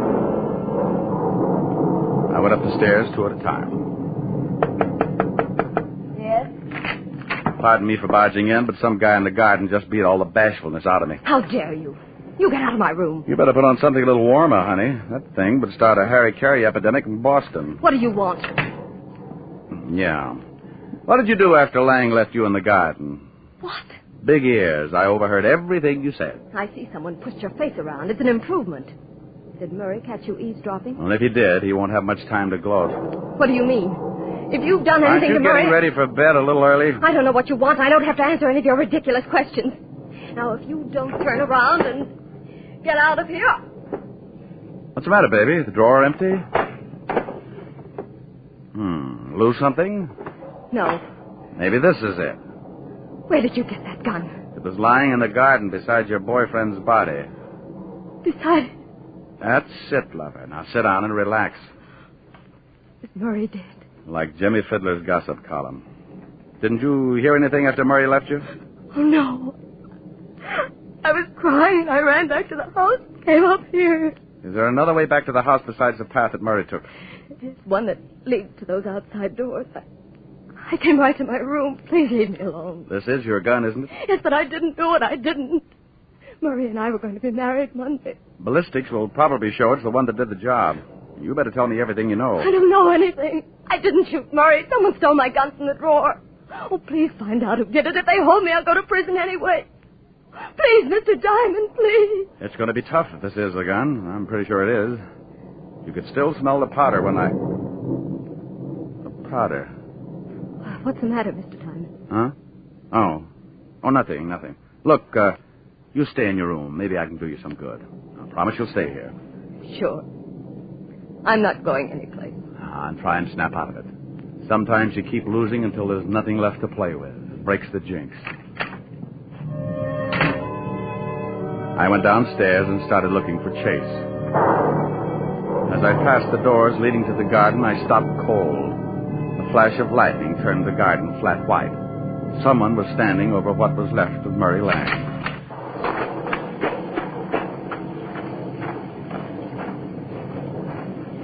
Well, like the view? Oh, Diamond. I was just looking at the body. I talked with your daughter. She says the gun that killed Lang was hers. What? Claims they had an argument, but won't admit she shot him. Oh, no, I can't believe it. Certainly she had no reason... Unless... Unless what? Well, unless she found out Lang was just after her money. Well, that's possible. Anyway, if she did do it, I still can't figure who worked me over. Maybe it was Lang. You told me yourself he didn't like you. Maybe it was Elizabeth. Oh, no. It would have to be somebody very strong. She might have kicked you, but never could she have hit you hard enough to crack your head open like that.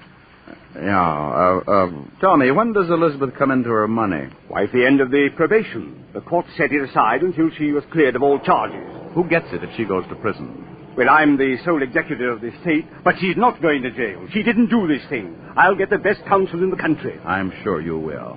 Tell me something, Chase.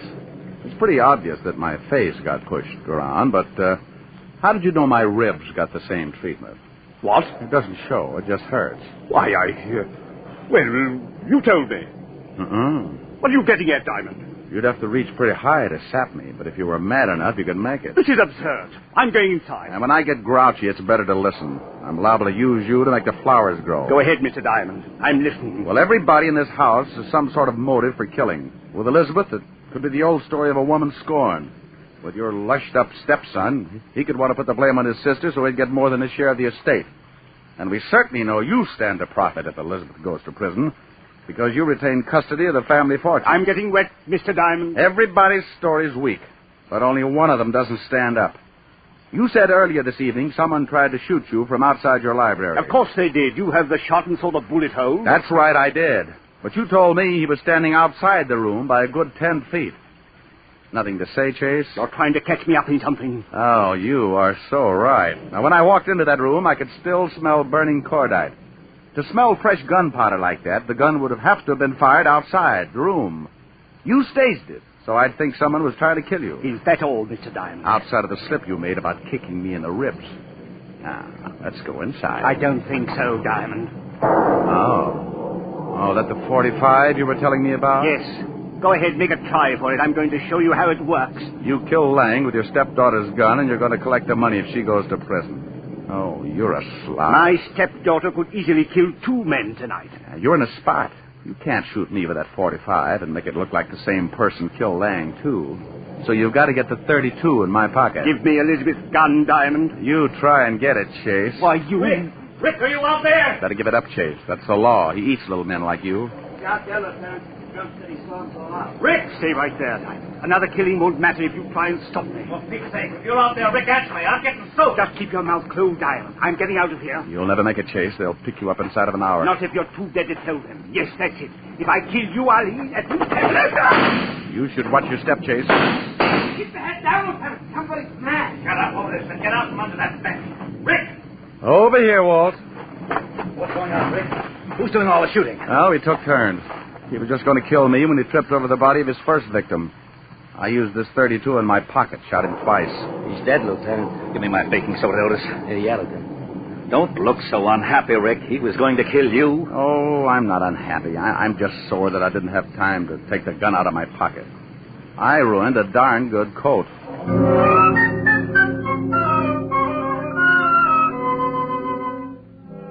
The 3 of us went back in the house, and Otis took Christopher up to bed so he could sleep it off.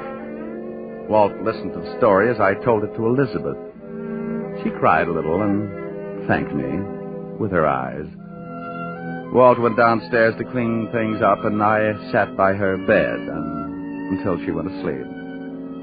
She didn't even wake up when I kissed her goodbye. Oh, I guess it was better that way. I said goodbye to Walt and Otis and headed for 975 Park Avenue. I was late, and my face could use a mile of bandage. I hoped Helen wouldn't mind. Yes?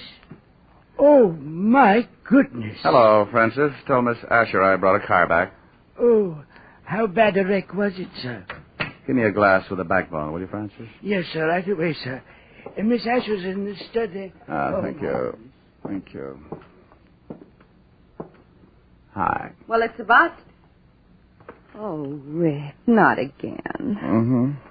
Your poor little face. Yeah, my poor little face. Well, you just stretch out on the couch, and I'll get you a nice tall drink. Francis is already on his way. Oh.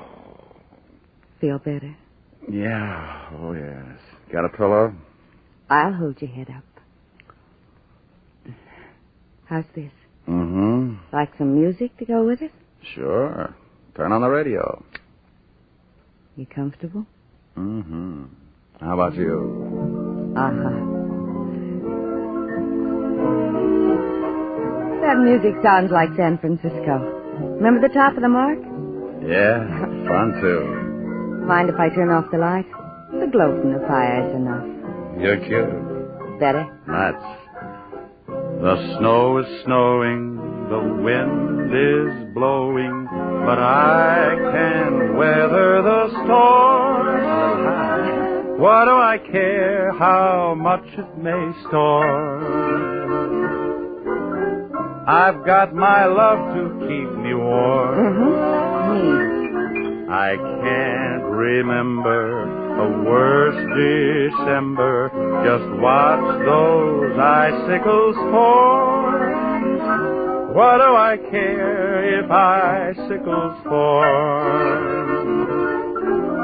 I've got my love to keep me warm. I like your singing, too. Thanks. Off with my overcoat, off with my gloves. I need no overcoat. I'm burning with love. My heart's on fire. The flame grows higher. So I will weather the storm. Why do I care how much it may storm? I've got my love to keep me warm. That was nice. Hey, why did you turn the radio off? This is nicer. Come here, Rick. Oh, honey. Honey, you're reading my mind. Here's your drink, Mr. Diamond. Oh, my goodness.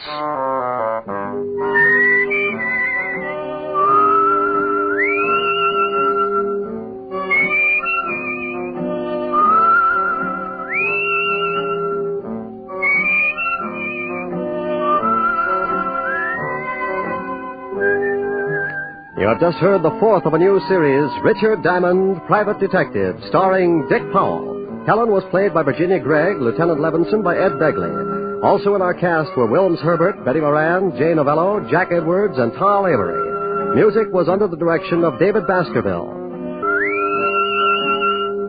Now this is Eddie King, inviting you to be with us again at the same time next week when we will again bring you Dick Powell as Richard Diamond, Private Detective. This program has come to you from Hollywood. This is NBC, the National Broadcasting Company.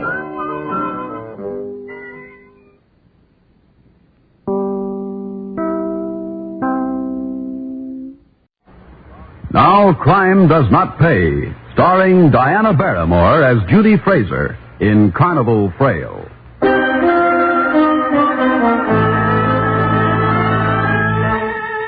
It was called Joe and Judy's Ball and Bucket.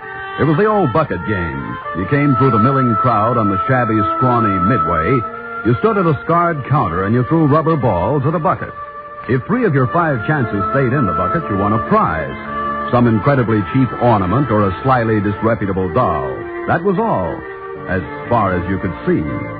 Well, it was fun, particularly if you won while your friends lost. This, of course, was up to Judy, who decorated the tawdry booth with a pretty, if hard, face and a fulsome and well-displayed figure.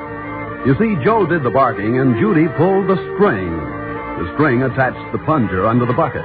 When the string was pulled, the plunger took the life out of the bottom of the bucket, and the ball stayed in. So simple, so convenient for Joe and Judy. That was the setup and the operation the night this history begins. Yes, sir, here it is, folks. Chance of a lifetime. Win a big prize. Step right up. Pitch the old baseball right into the bucket. 3 hits out of 5, you win the prize. 3 hits stay in the bucket to get the Cupid doll. That's the deal. 3 out of 5 and 5 for 15 cents, that is. Take a chance, folks. Come on. What's taking you so long, fella? Come on, peg it.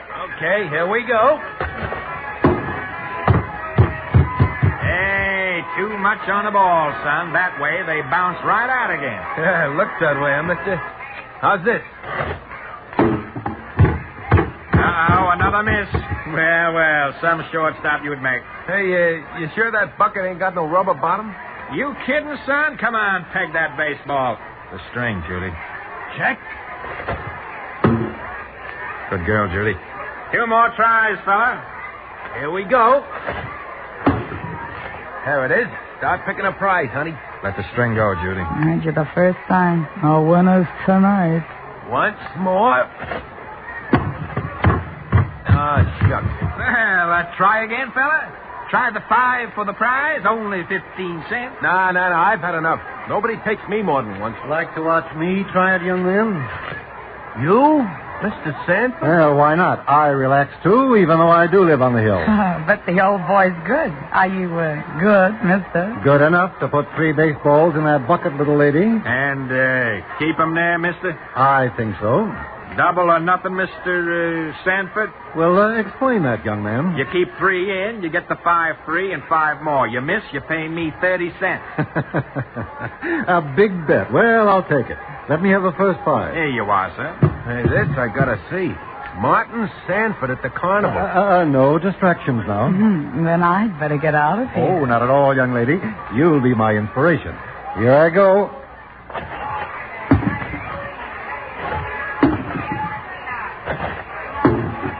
Hey, for the love of Mike.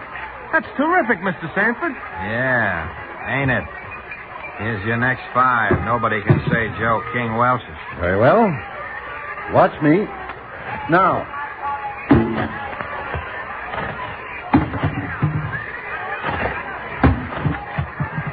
Okay. 2 prizes for the man from the hill. What'll they be? Well, I wonder now. Oh, yes. That big box of candy and the cute little doll. Here you are. Oh, you did fine, Mr. Sands. Very good. Better than anybody. You're all right. And so are you. Miss Judy, isn't it? That's right. Miss Judy. More of the prizes are for you. And don't let this fellow make you put them back on the shelf. Thank you, Mr. Sanford. Thank you so much. Not at all. What would I do with the candy and the doll? Well, how do you like that? The richest guy in town. Wow.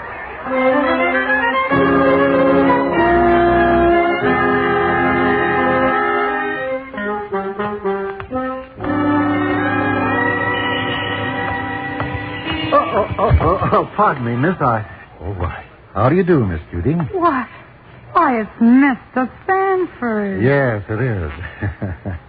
So nice to bump into you like this. Yes, you did bump into me, didn't you?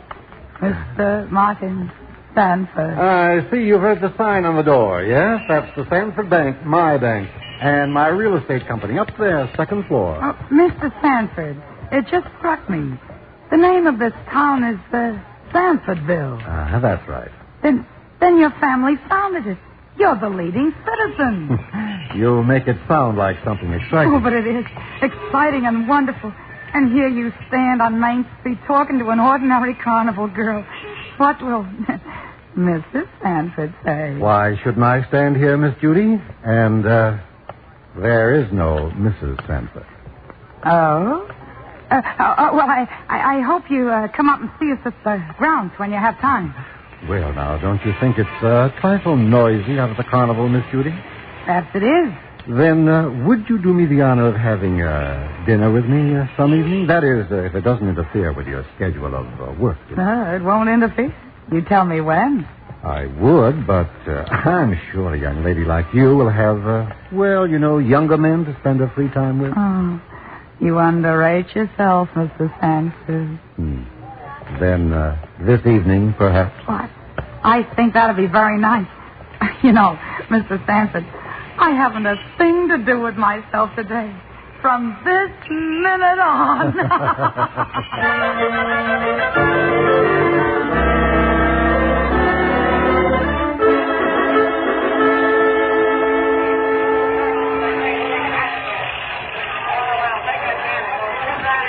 Your friend Joe works hard, doesn't he, my dear? Oh, we all work hard in the carnival. All carnies do. All what? Oh, carnies, that's what.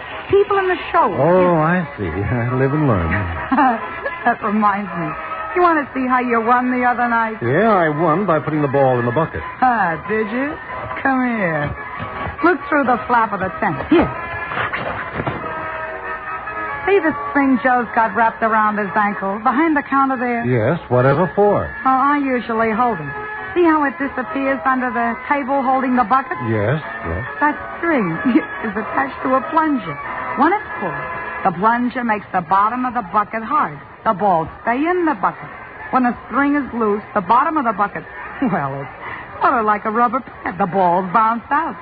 The harder you throw, the harder they bounce out. But that's not honest. That's the suckers, Martin. The world is full of them. I don't like this, Judy. Not any of it. Not any of it? Not even me. I don't like it for you. Judy, I want to take you out of this, my dear. You're too lovely to spend your life in this atmosphere. I want to give you lovely things. Real jewels to wear. Mr. Sanford, if you're saying what I think you're saying, I'm asking you to marry me, Judy. I'm a lot older than you, I know, but I'm wiser, too. I'll give you security, love. And if you don't love me, well, perhaps you'll learn to. Oh, Martin, can you forgive me for thinking the other thing? I'll forgive you everything, Judy, dear. Everything and anything, if you'll just say yes. Oh, Martin, you're corny. You really are, but the answer, what else could the answer be but... yes.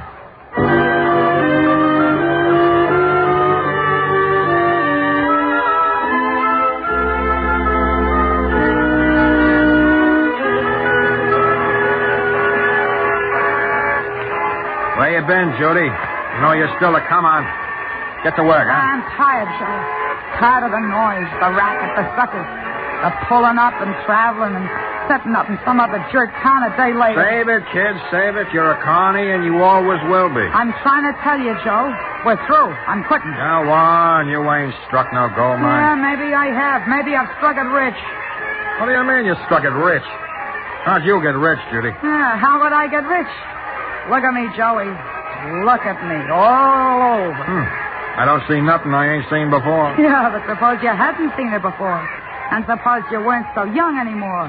And you wanted what you saw. What would you give for it, Joey? A certificate of marriage, maybe? You're gonna marry that old geezer? Judy, you're nuts. You'll never make it stick. Why? He's old enough to be your grandfather. Yeah, I'm gonna marry the old geezer. He asked me, which is more than you ever did. Don't kid me, Judy. No carnival frail wants that piece of paper. Except it's got a gold back. This one has. And get this, Joey. I'm quitting your old bucket game. I'm going to live in a house on the hill, see? This frail is making good. And nothing you can do will... Joey, I'm not forgetting. Leave it to Judy. Before you know it, I'll be able to take care of you, too.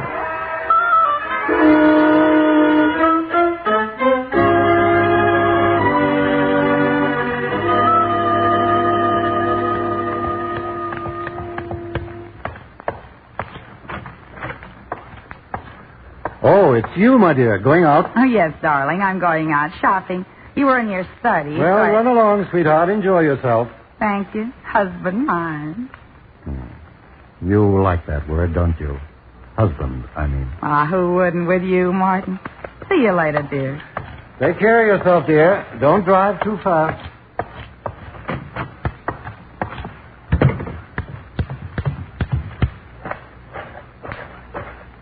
Hiya, Judy, baby.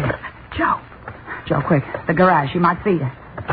Okay. I'm coming.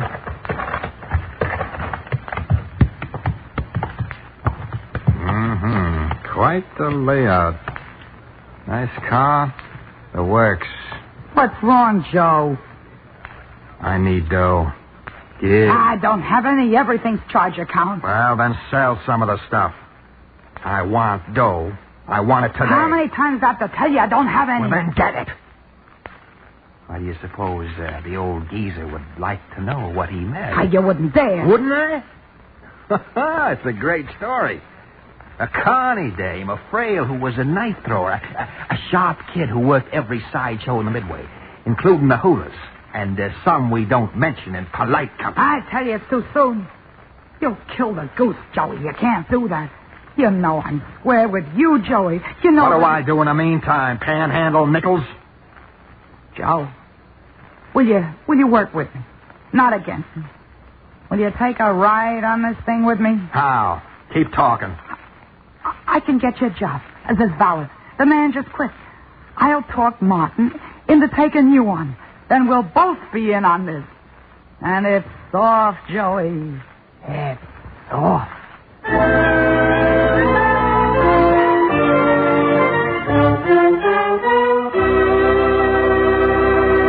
In just a moment, Crime Does Not Pay will continue with Carnival Frail.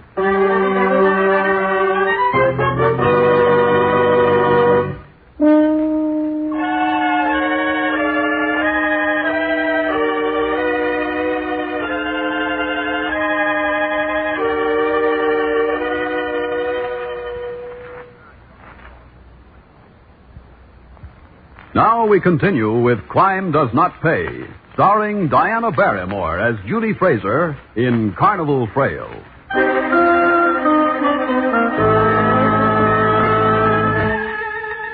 Judy managed to talk Martin Sanford into taking Joe as his valet.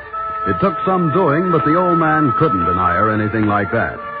And so for 6 months, there was peace in the house. Joe did his work, stayed away from Judy in public, and all was well on the surface. But the day came when Judy found charge accounts too limiting.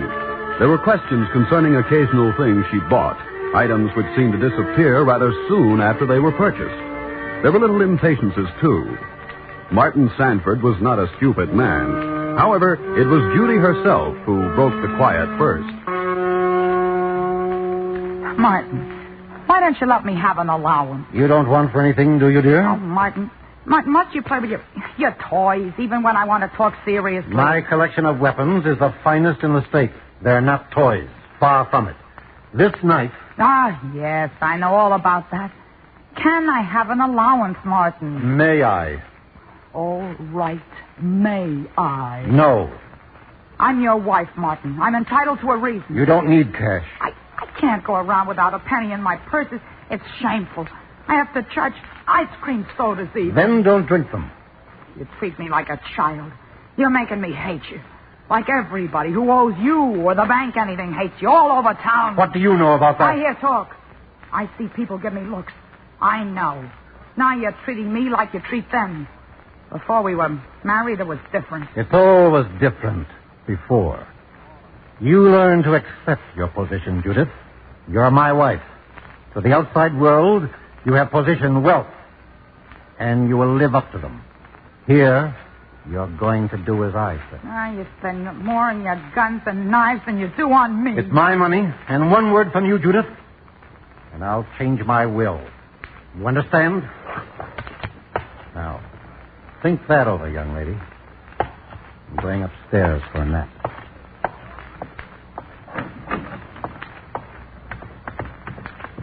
I hate him.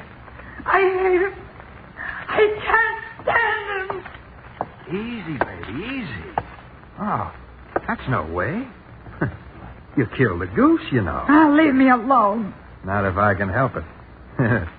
You got a temper, sweetheart. Stop it, Joe. If anyone hears you... That's better. Play the game.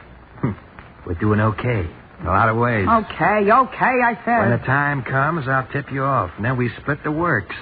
We go okay. Hey, what you doing? Playing with knives, baby? He left it there when he slammed out of here. Like to do this with it, baby? Joe, don't. Yeah, I know. You don't like to handle a knife by the handle. You like to toss him by the point. Put it away, Joe. Just what I'm doing, you see? There we are. Yeah, right in a glass case. Like where the old geezer would like to keep you so he can show you off to his friends. Stop it, Joe. Quite a life for a young gal under glass. Ain't you glad I'm around, baby? I said stop it, Joe. That kind of talk won't get you anyplace. I like to see you boil, baby. You're real beautiful when you're sore. Take it easy, kid. Won't be long now.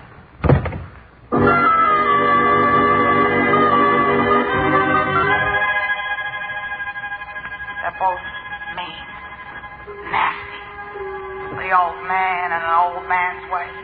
Joey in a different way. Joey, maybe because he's spending his share before he gets it. His share? Why should he share? What did he do to get me into this house? I married the old man. I talked him into hiring Joe. It's been me. Judy Fraser all the way. Funny. I never think of myself as Judy Sanders. Only Judy Fraser. And I'll be Judy Fraser. Why not? Why not?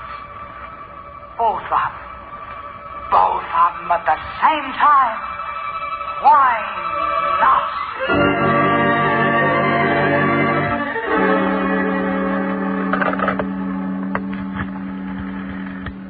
Hello. Hello, operator. I think there's something wrong with my telephone. No, not the line. Just the bell. Would you ring me back, please? Thank you very much.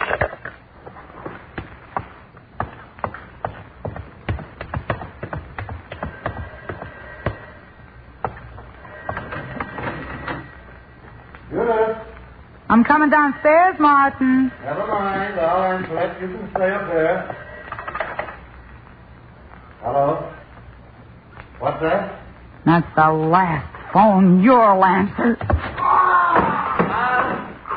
I haven't forgotten how to throw 'em. Right in the back.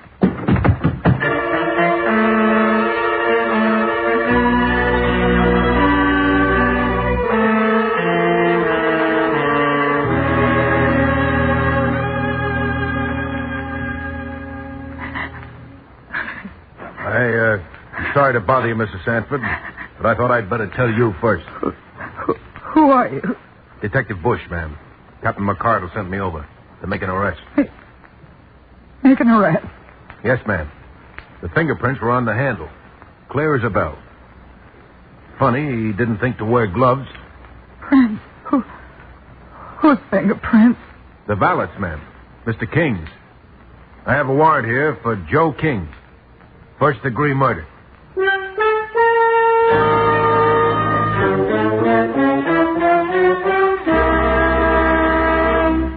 Done your job, Bush? Yes, Captain. King's in the tank. Put up quite a squawk, but he's calmed down now. That's funny, though. Oh? You think there's something funny, too? Yes, sir. What with all the folks around this town who had good reason to hate old Sanford's guts, fellas he foreclosed, folks he took homes away from, what all not. Funny, he's finally knocked off by an ex-carny who's working in his house. I see. That's what you think's funny. Me, I don't like the prints.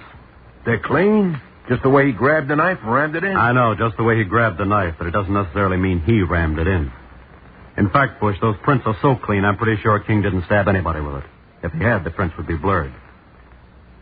Oh, it just could be, you know, that knife was held by the point and thrown.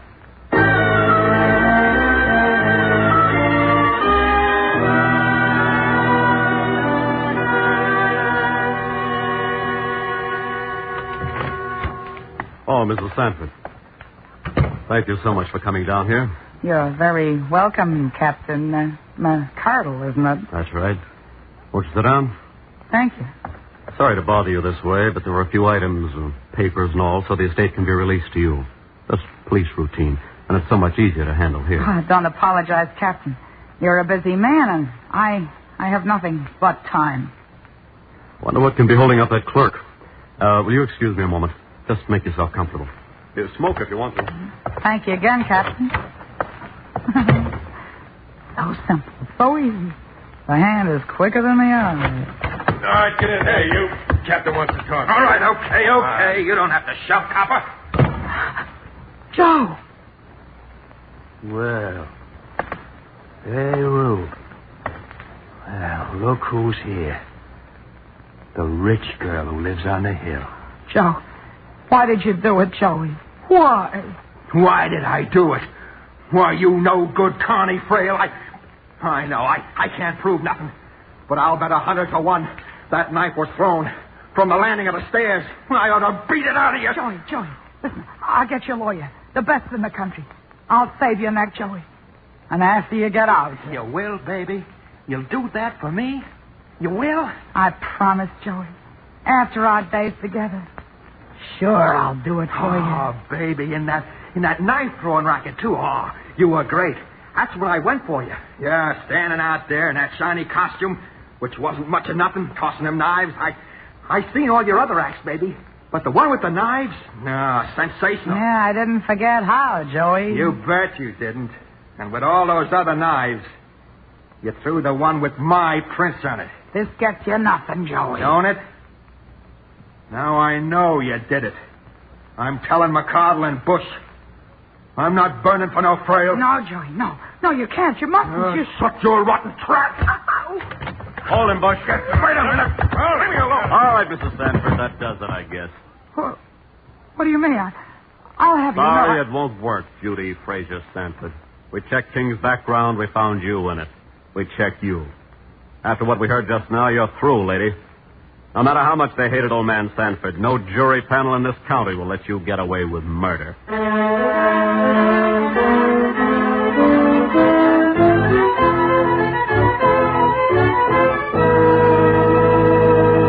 Crime does not pay.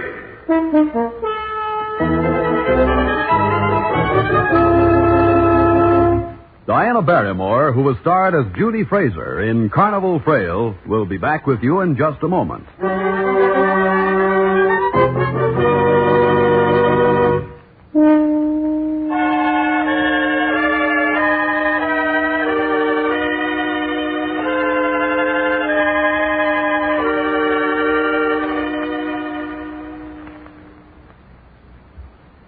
Now, here in person is Diana Barrymore. I think, in all fairness, it should be made perfectly clear that Judy Fraser is not typical of the people of the carnival.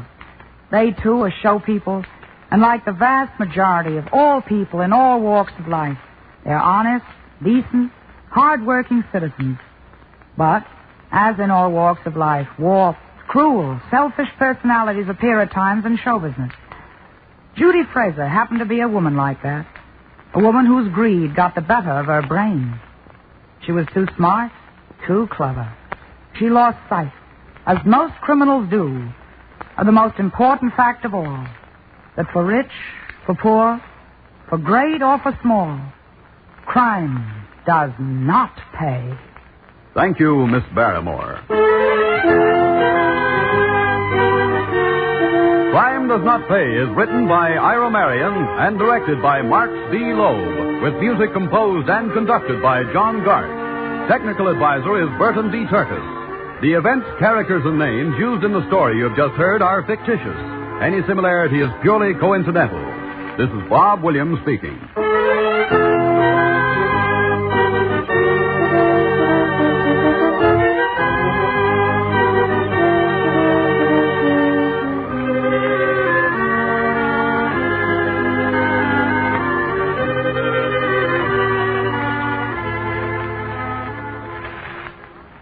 And now, the Gulf Oil Companies and your neighborhood good Gulf dealer present Counterspy.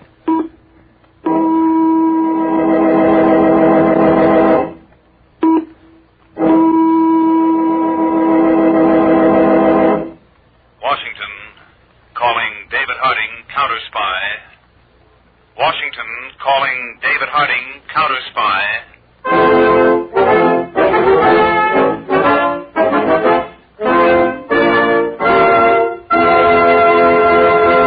The Gulf Oil Companies and your neighborhood good Gulf dealer are proud to present Counterspy, a program especially designed to help investigate and combat the enemies of our country, both at home and abroad.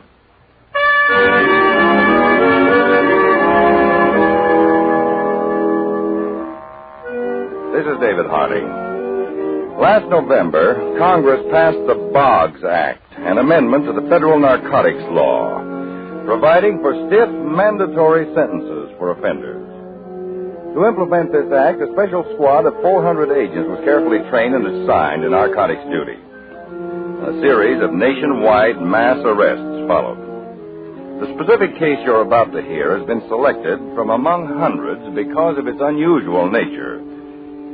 In the late afternoon of January 3rd this year, a young woman, worry stamped heavily on her face, walked across the dingy lobby of a cheap hotel in Washington's Skid Row section.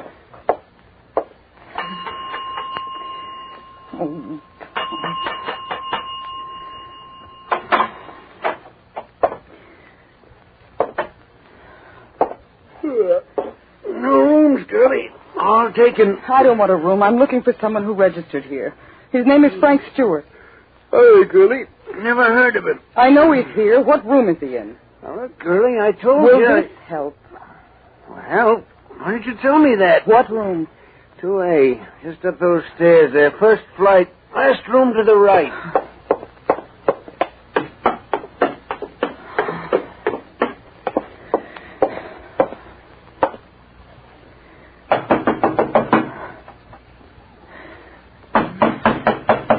Frank! Frank!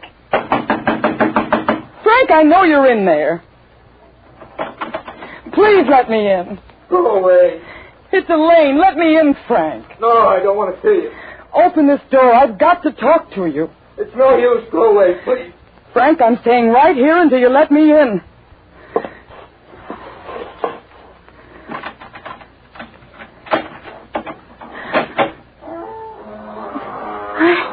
Why'd you have to come here? I've been looking for you for 2 days, worried half out of my mind. Why'd you have to come?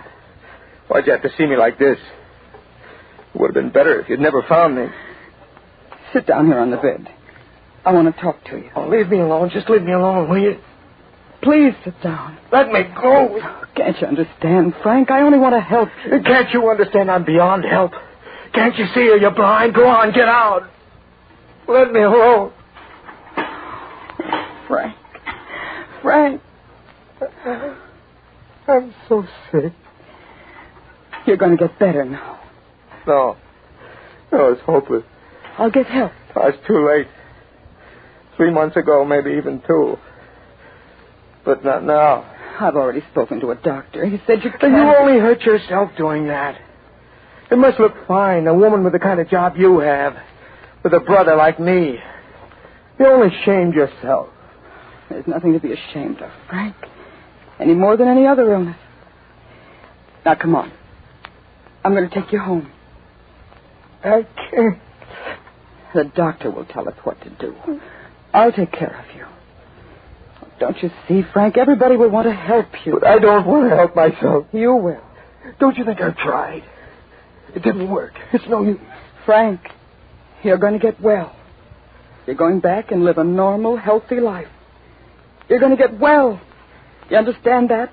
What I've put you through, Elaine. Oh, that's all past. I'm going to be proud of you, Frank. Very proud. Now you get dressed and wash. Do as I say. I'm going down to get you a container of coffee. I'll be back in a few minutes.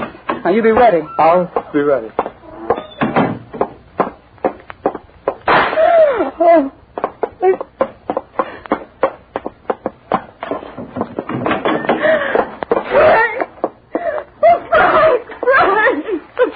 It's all right.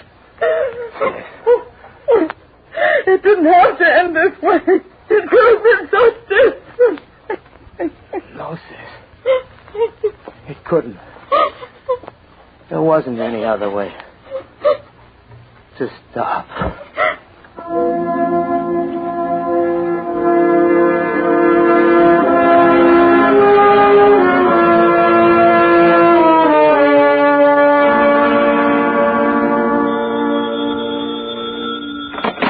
Harding speaking. Mr. Harding, I asked to be put through directly to you.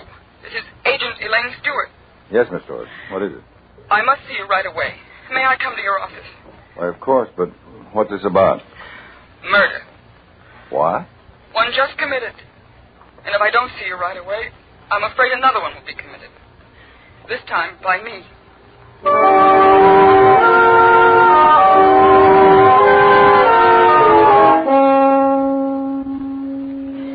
It's no different, Mr. Harding. It's the same as if my brother Frank was murdered. A little more water, Miss Stewart? No, Mr. Peters. I'm all right now, thanks. Sorry I made such a fool of myself, Mr. Harding. Oh, you didn't at all. I don't know what I would have done if you didn't see me right away. It's peculiar, isn't it? As an agent, I've worked on many cases, all kinds. But when you're personally involved, things are kind of different. Well, I've known you long enough, Miss Stewart, to know you do nothing wrong, no matter what. A cigarette, Miss Stewart? I would like one, yes.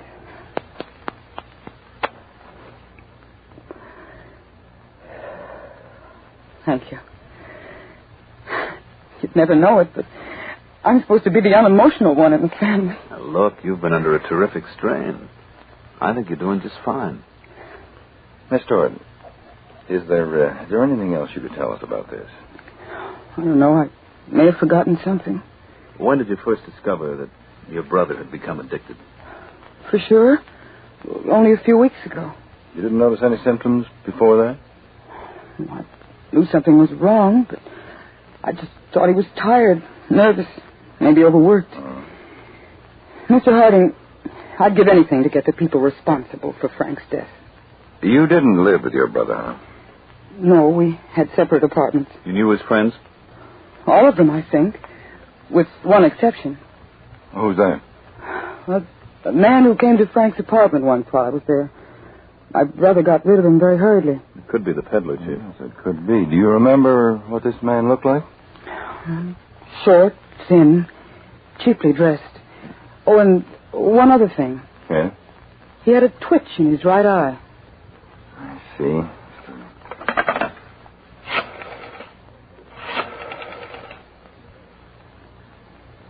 Fergus, this is Harding. Agent Stewart will be down there to identification in a few moments. Have the narcotics file ready for her to go through. All right, Fergus, thank you. Look, if you want, Miss Stewart, you can rest here a while and then go down to Ident. No, I'd rather go right away. Fine. Well, Peters and I should be back in about an hour. While you're going through the photo file, we'll see what we can dig up in your brother's apartment.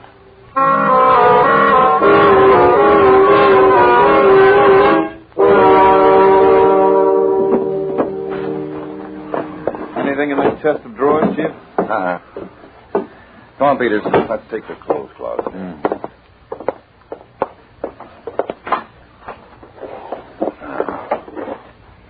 I'll see what's in the box up here in the shelf. You go through that suit there. All right.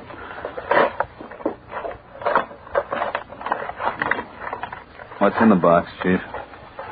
Well, dropper, syringe, empty bottle, small burner. Meant he was a mainliner? Yeah.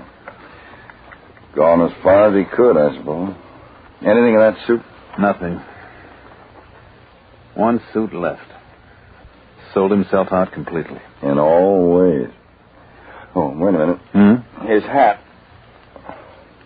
Anything in it? Yeah. Here, pasted inside the band. Phone number. Equator 26843. Peddler's number, you think? Well, it must be if he went through the trouble of hiding it. I'll run it down. Do that right away. Then meet me back at the office.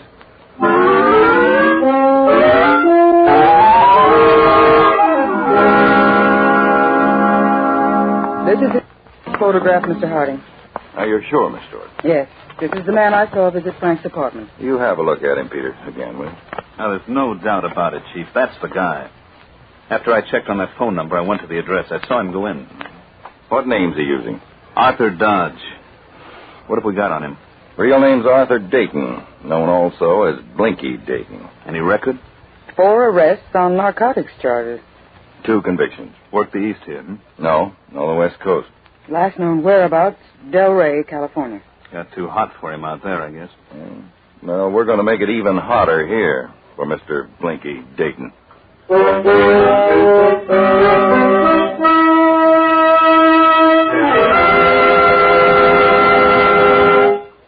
Say, on these cold winter mornings, have you noticed the peace and quiet broken by sounds like this?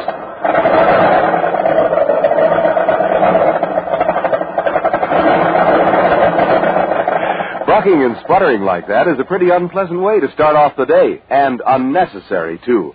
You see, there's a gasoline that's made to give you quick starts and fast warm-up, even on the coldest mornings. That gas is Gulf No-Nox. Gulf No-Nox gets your car going quickly and keeps it going, without the stalling you get with so many other gasolines. It gives you full power at all times for fast pickup, smooth, safe passing. And you can count on Gulf No-Nox to live up to its name. Yes, No-Nox gives you quiet power without annoying engine knocks and pings. So drive in at your good Gulf dealers tomorrow. Switch to Gulf No-Nox for quick starts, fast warm-up, and full quiet power. Gulf No-Nox, the gas that makes driving a pleasure.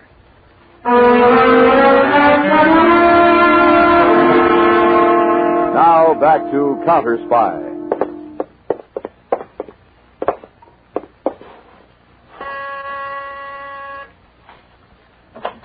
Yeah, what is it? This the man, Miss Stewart? Yes, he's the one, Mr. Harding. Harding. Will you wait down in the car, please, Miss Stewart? Yes, sir. Hey, what is this? We'll give you just one guess, Dayton. That ain't my name. You got the wrong party. Don't you wish it, Blinky? What do you want with me? What was that dame fingering me for? We'll talk about that inside. What do you want with me, anyway? We'd like to book you for murder. Murder? Yes. We'd like to, but we can't. Look, what do you got against me? Officially, peddling narcotics. Unofficially, the death of Frank Stewart. Stewart? An ex-customer of yours. Never heard of him. Look, you got me all wrong. I ain't peddling this stuff anymore.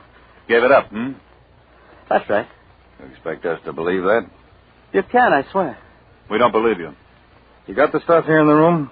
I told you I'm out of the business. Where's it hidden? The mattress, under the floor, or where? I told you I'm out of the business. Where's the stuff? I don't know what you're talking about. I'll rip open the mattress. All right, Peter. That's as good a place as any to start. Wait.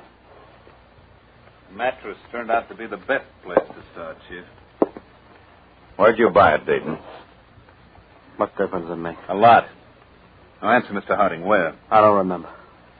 We may have a way of curing your memory. I don't remember. You ever hear of the Boggs Act, Dayton? I don't remember where I bought it. The Act makes it tough on characters like you. The penalties for illegal sale of narcotics under the Act are increased to 2 to 5 years for a first offender only. And you, Dayton, already have 2 counts against you. For a second offender, 5 to 10 years. Third offender gets hit even harder, 10 to 20. 10 to 20. Think about that, Dayton. Think hard. 10 to 20 for you. 10 to 20. Sort of makes the peddling business real risky, doesn't it? 20 years. Who did you buy it from, Dayton? Do I get any kind of break if I tell? I'm not promising you anything. Figure it out, Dayton. Can you be worse off if you tell? Well, Dayton? Okay, all right. We're listening. I got the stuff over in Maryland. Where in Maryland? Glenton. Where in Glenton? Bowling Alley. Crystal Bowling Alley is the name of the place. Make a trip over there every month to pick up. Pick up from whom? Guy. What guy? Come on, Dayton. I don't know his name. That's so? Dealing with him for how long? About 6 months. About 6 months and you don't even know his name, Never formally introduced, is that it? I'm not kidding. That's the way the operation was worked. He knows the peddlers, but the peddlers don't know him. What do you think, Chief? Well, it's possible. The truth, huh? I'll tell you the whole layout, and then you can check. You'll find out I'm not giving you the business. You don't have to worry, Dayton. We'll find out. Come on.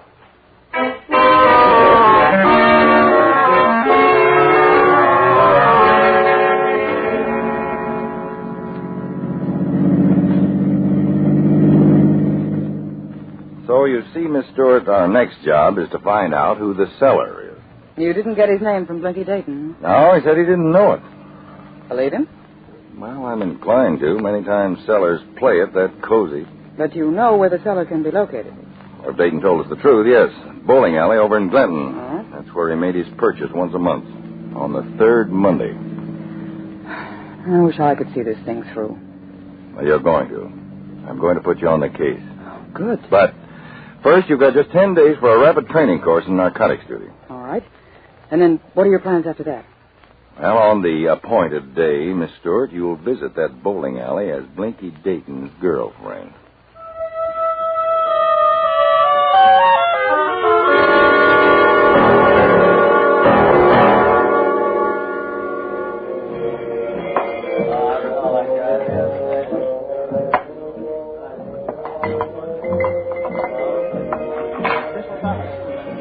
What'll it be, miss?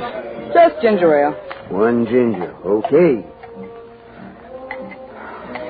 Not many bowling tonight, huh? Who fills up late here, 11, 12 o'clock, the joint's jumping. Here's your ginger. Straight. Don't be fresh. Just being friendly. Well, just mop your bar and mind your own business. Okay, girlie, if that's the way you want it. That's the way. Pardon me for breathing. What's yours, mister? Beer. Beer. Coming right up. I didn't expect you here, Mr. Peters. Chief wanted me to check, Miss Stewart, to be sure you're all set. I'm all right. You let it be known around yet that you're Blinky's girlfriend? Yes, sir. Watch it. One beer. How much? 15. Keep the change. Thanks. Know your stuff, Miss Stewart? Yes, everything. Blinky Dayton's record and Back to his first arrest. the narcotics terms. Down to the last powder. You've got the number to call. Uh-huh. If it gets rough, use it. I will. You'll be covered by agents anyway, just in case. I hope I won't need them. You never can tell. You scared? Pretty much. Remember what the chief said. You can back out anytime you want. After what happened to my brother, what kind of a person do you think I am? Me? I think you're swell.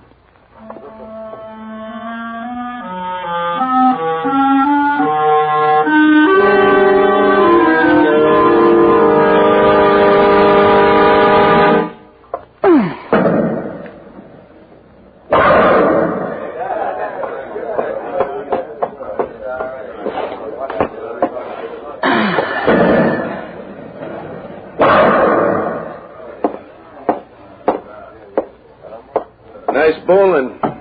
2 strikes in a row. I said nice bowling. So I heard you.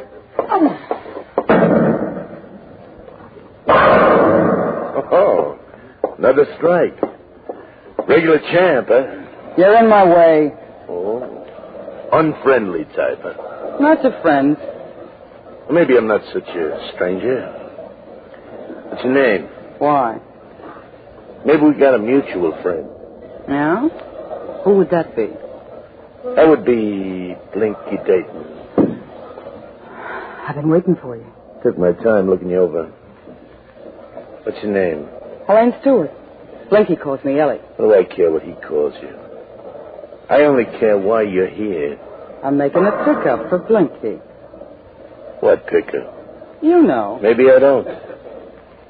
Why didn't Blinky come himself? Sick. Sick from what? Same thing that always troubles him. His ulcers. Ulcers, huh? Oh, you know he complains about it to everybody. So he's sick again, huh? Don't believe me? Call him. You got his number. He'll be there to get my call? He's sick in bed. Where else would he be? Okay, I'll call him. He'll be there. Take it from me. He'd better be.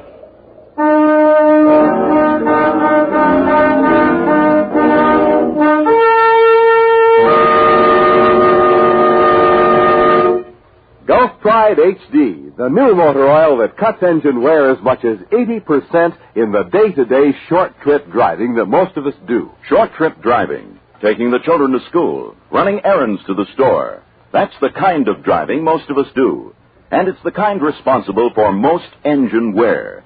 You see, short trip driving can dirty up engine parts more than any other kind of driving. But now there's a new motor oil that keeps engines clean under all driving conditions. It's Gulf Pride HD, the new high detergency motor oil from Gulf. Gulf Pride HD reduces harmful sludge to a degree never before thought possible. Keeps pistons and piston rings amazingly clean. And since a clean engine wears less, Gulf Pride HD cuts engine wear way down, as much as 80% in day-to-day short trip driving. This extra protection can save you money by heading off motor troubles and avoiding repair bills. So don't wait another day to start using Gulf Pride HD in your car. Drive in tomorrow at your neighborhood good Gulf dealers. Change to high detergency Gulf Pride. New Gulf Pride HD.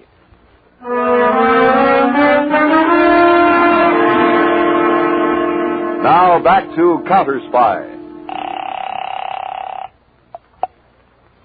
Hello? Helene Stewart, Mr. Harding. I'm in a drugstore phone booth down the street from the bowling alley. Yes, I know. Agent Conway's in a car just down the block. He radioed the information to me. Did you make out all right? Yes, your plan worked to the letter. He said he called Blinky, and Blinky told him he was sick. Yes, we saw to that, too. I haven't been able to get our contact's name yet. Well, Peter spotted him talking to you in the bowling alley. He recognized him as Charlie Vincent. We have a mile-long record on him.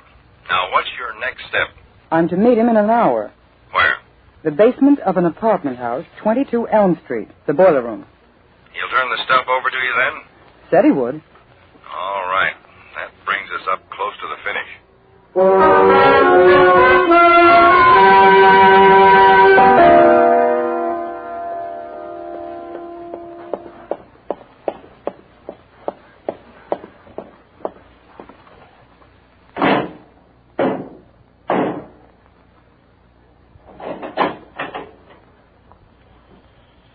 Come in.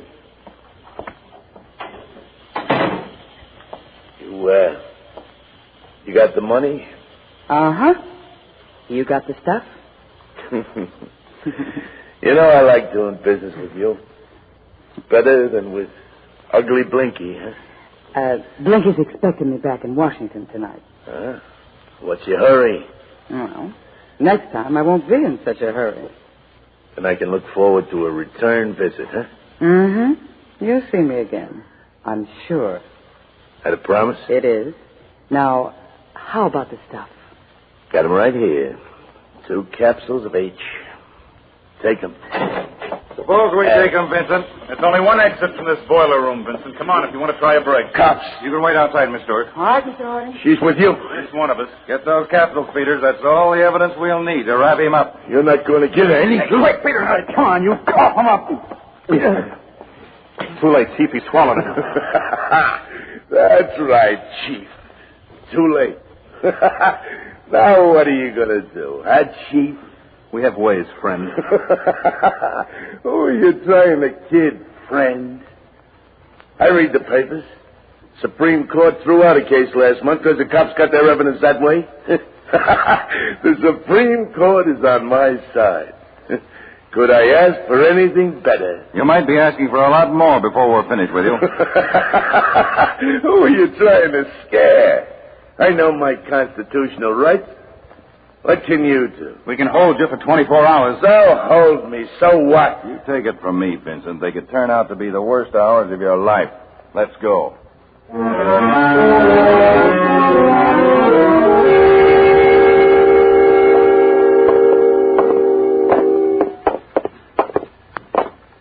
That door. I can see it. Inside.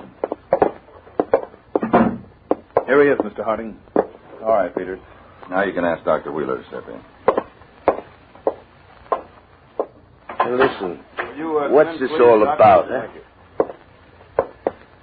Doctor, this is the man. Vincent, this is Dr. Wheeler of the Narcotics Division. Who needs a doctor? I never felt better. Vincent, you've been held here for 6 hours so far. Who's complaining? I can wait the rest easy. Now, before Dr. Wheeler speaks with you, I want you to realize that he's under oath as a medical man to tell you only the absolute truth. Truth about what? Doctor? You swallowed 2 capsules of heroin. That correct, Vincent? So? Now, I presume the capsule covering is composed of gelatin. So? The digestive juices are potent enough to dissolve even the strongest gelatins within 12 to 18 hours. Hey, what's he getting at? Your funeral, Vincent, maybe. What? Please go on, Doctor. 2 capsules of heroin, even if the narcotic is only of 25% strength, are enough to kill a dozen men. What? A dozen? Not just one, Vincent. Now, I can safely say that if the capsules remain in your system, in a very short time, they'll prove fatal. It means you'll be dead, Vincent. Dead? I repeat, if the capsules remain in your system, in a very short time, they'll prove fatal. Thank you, Doctor. You're welcome, Mr. Harding. Well, Doc, wait. What is it, Vincent? You can't let me die. It's not up to us. Doc, you can't let me die. Now, you've got to save me. He has to have your permission, Vincent. That's the law, Vincent. You're a stickler for the law. Must have your permission. He's got it. He's got it for the love... He's got to help me. Well, the doctor is quite willing to cooperate. And he's ready to go to work. And okay, let him do it. We're wasting time. The doctor will work on you right after we get from you names and locations. Names? Of everyone you sell to and the people you buy from. What's the matter with you? We can't waste time. You're the one who's wasting time, Vincent. It's up to you. All right. I'll tell you everything you want to know, but let's get it over with fast. Start the recorder, Peters. Right. All right, Vincent, go ahead. Into this microphone. Start talking.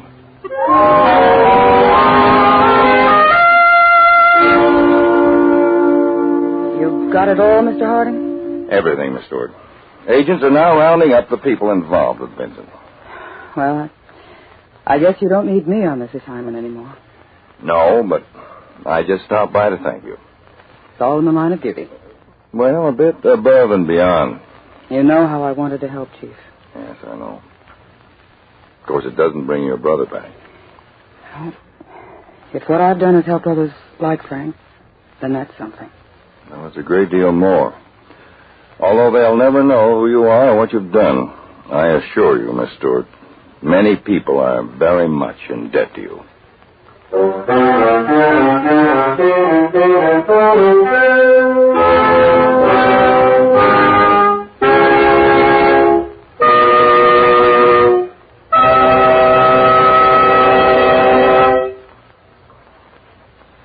For safety, have your good Gulf dealer check your car's lights. You know, just about half the cars on the road today have one or more burned-out auto bulbs. That can mean real danger. But you can be sure your lights are working, even those you don't ordinarily see from the driver's seat, if you let your good Gulf dealer check every light on your car and replace any that may be burned out. This auto bulb check is a service your good Gulf dealer will be glad to perform. So drive in tomorrow, and for the life of your car, go Gulf.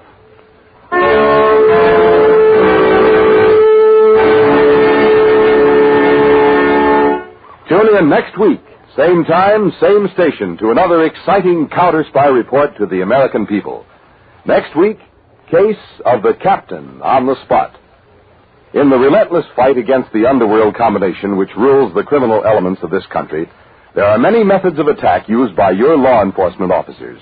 One of the most successful is chipping away at the syndicate structure in as many different places as possible. Be sure to tune in next week for the never-before-revealed facts in Case of the Captain on the Spot on Counterspy. Tonight's Counterspy program was directed by Marks B. Loeb and featured Don McLaughlin and Mandel Kramer with the Oscar Bradley Orchestra. Bill Rogers speaking. Counterspy is a Phillips H. Lloyd production for the Gulf Oil Companies and your neighborhood good Gulf dealer.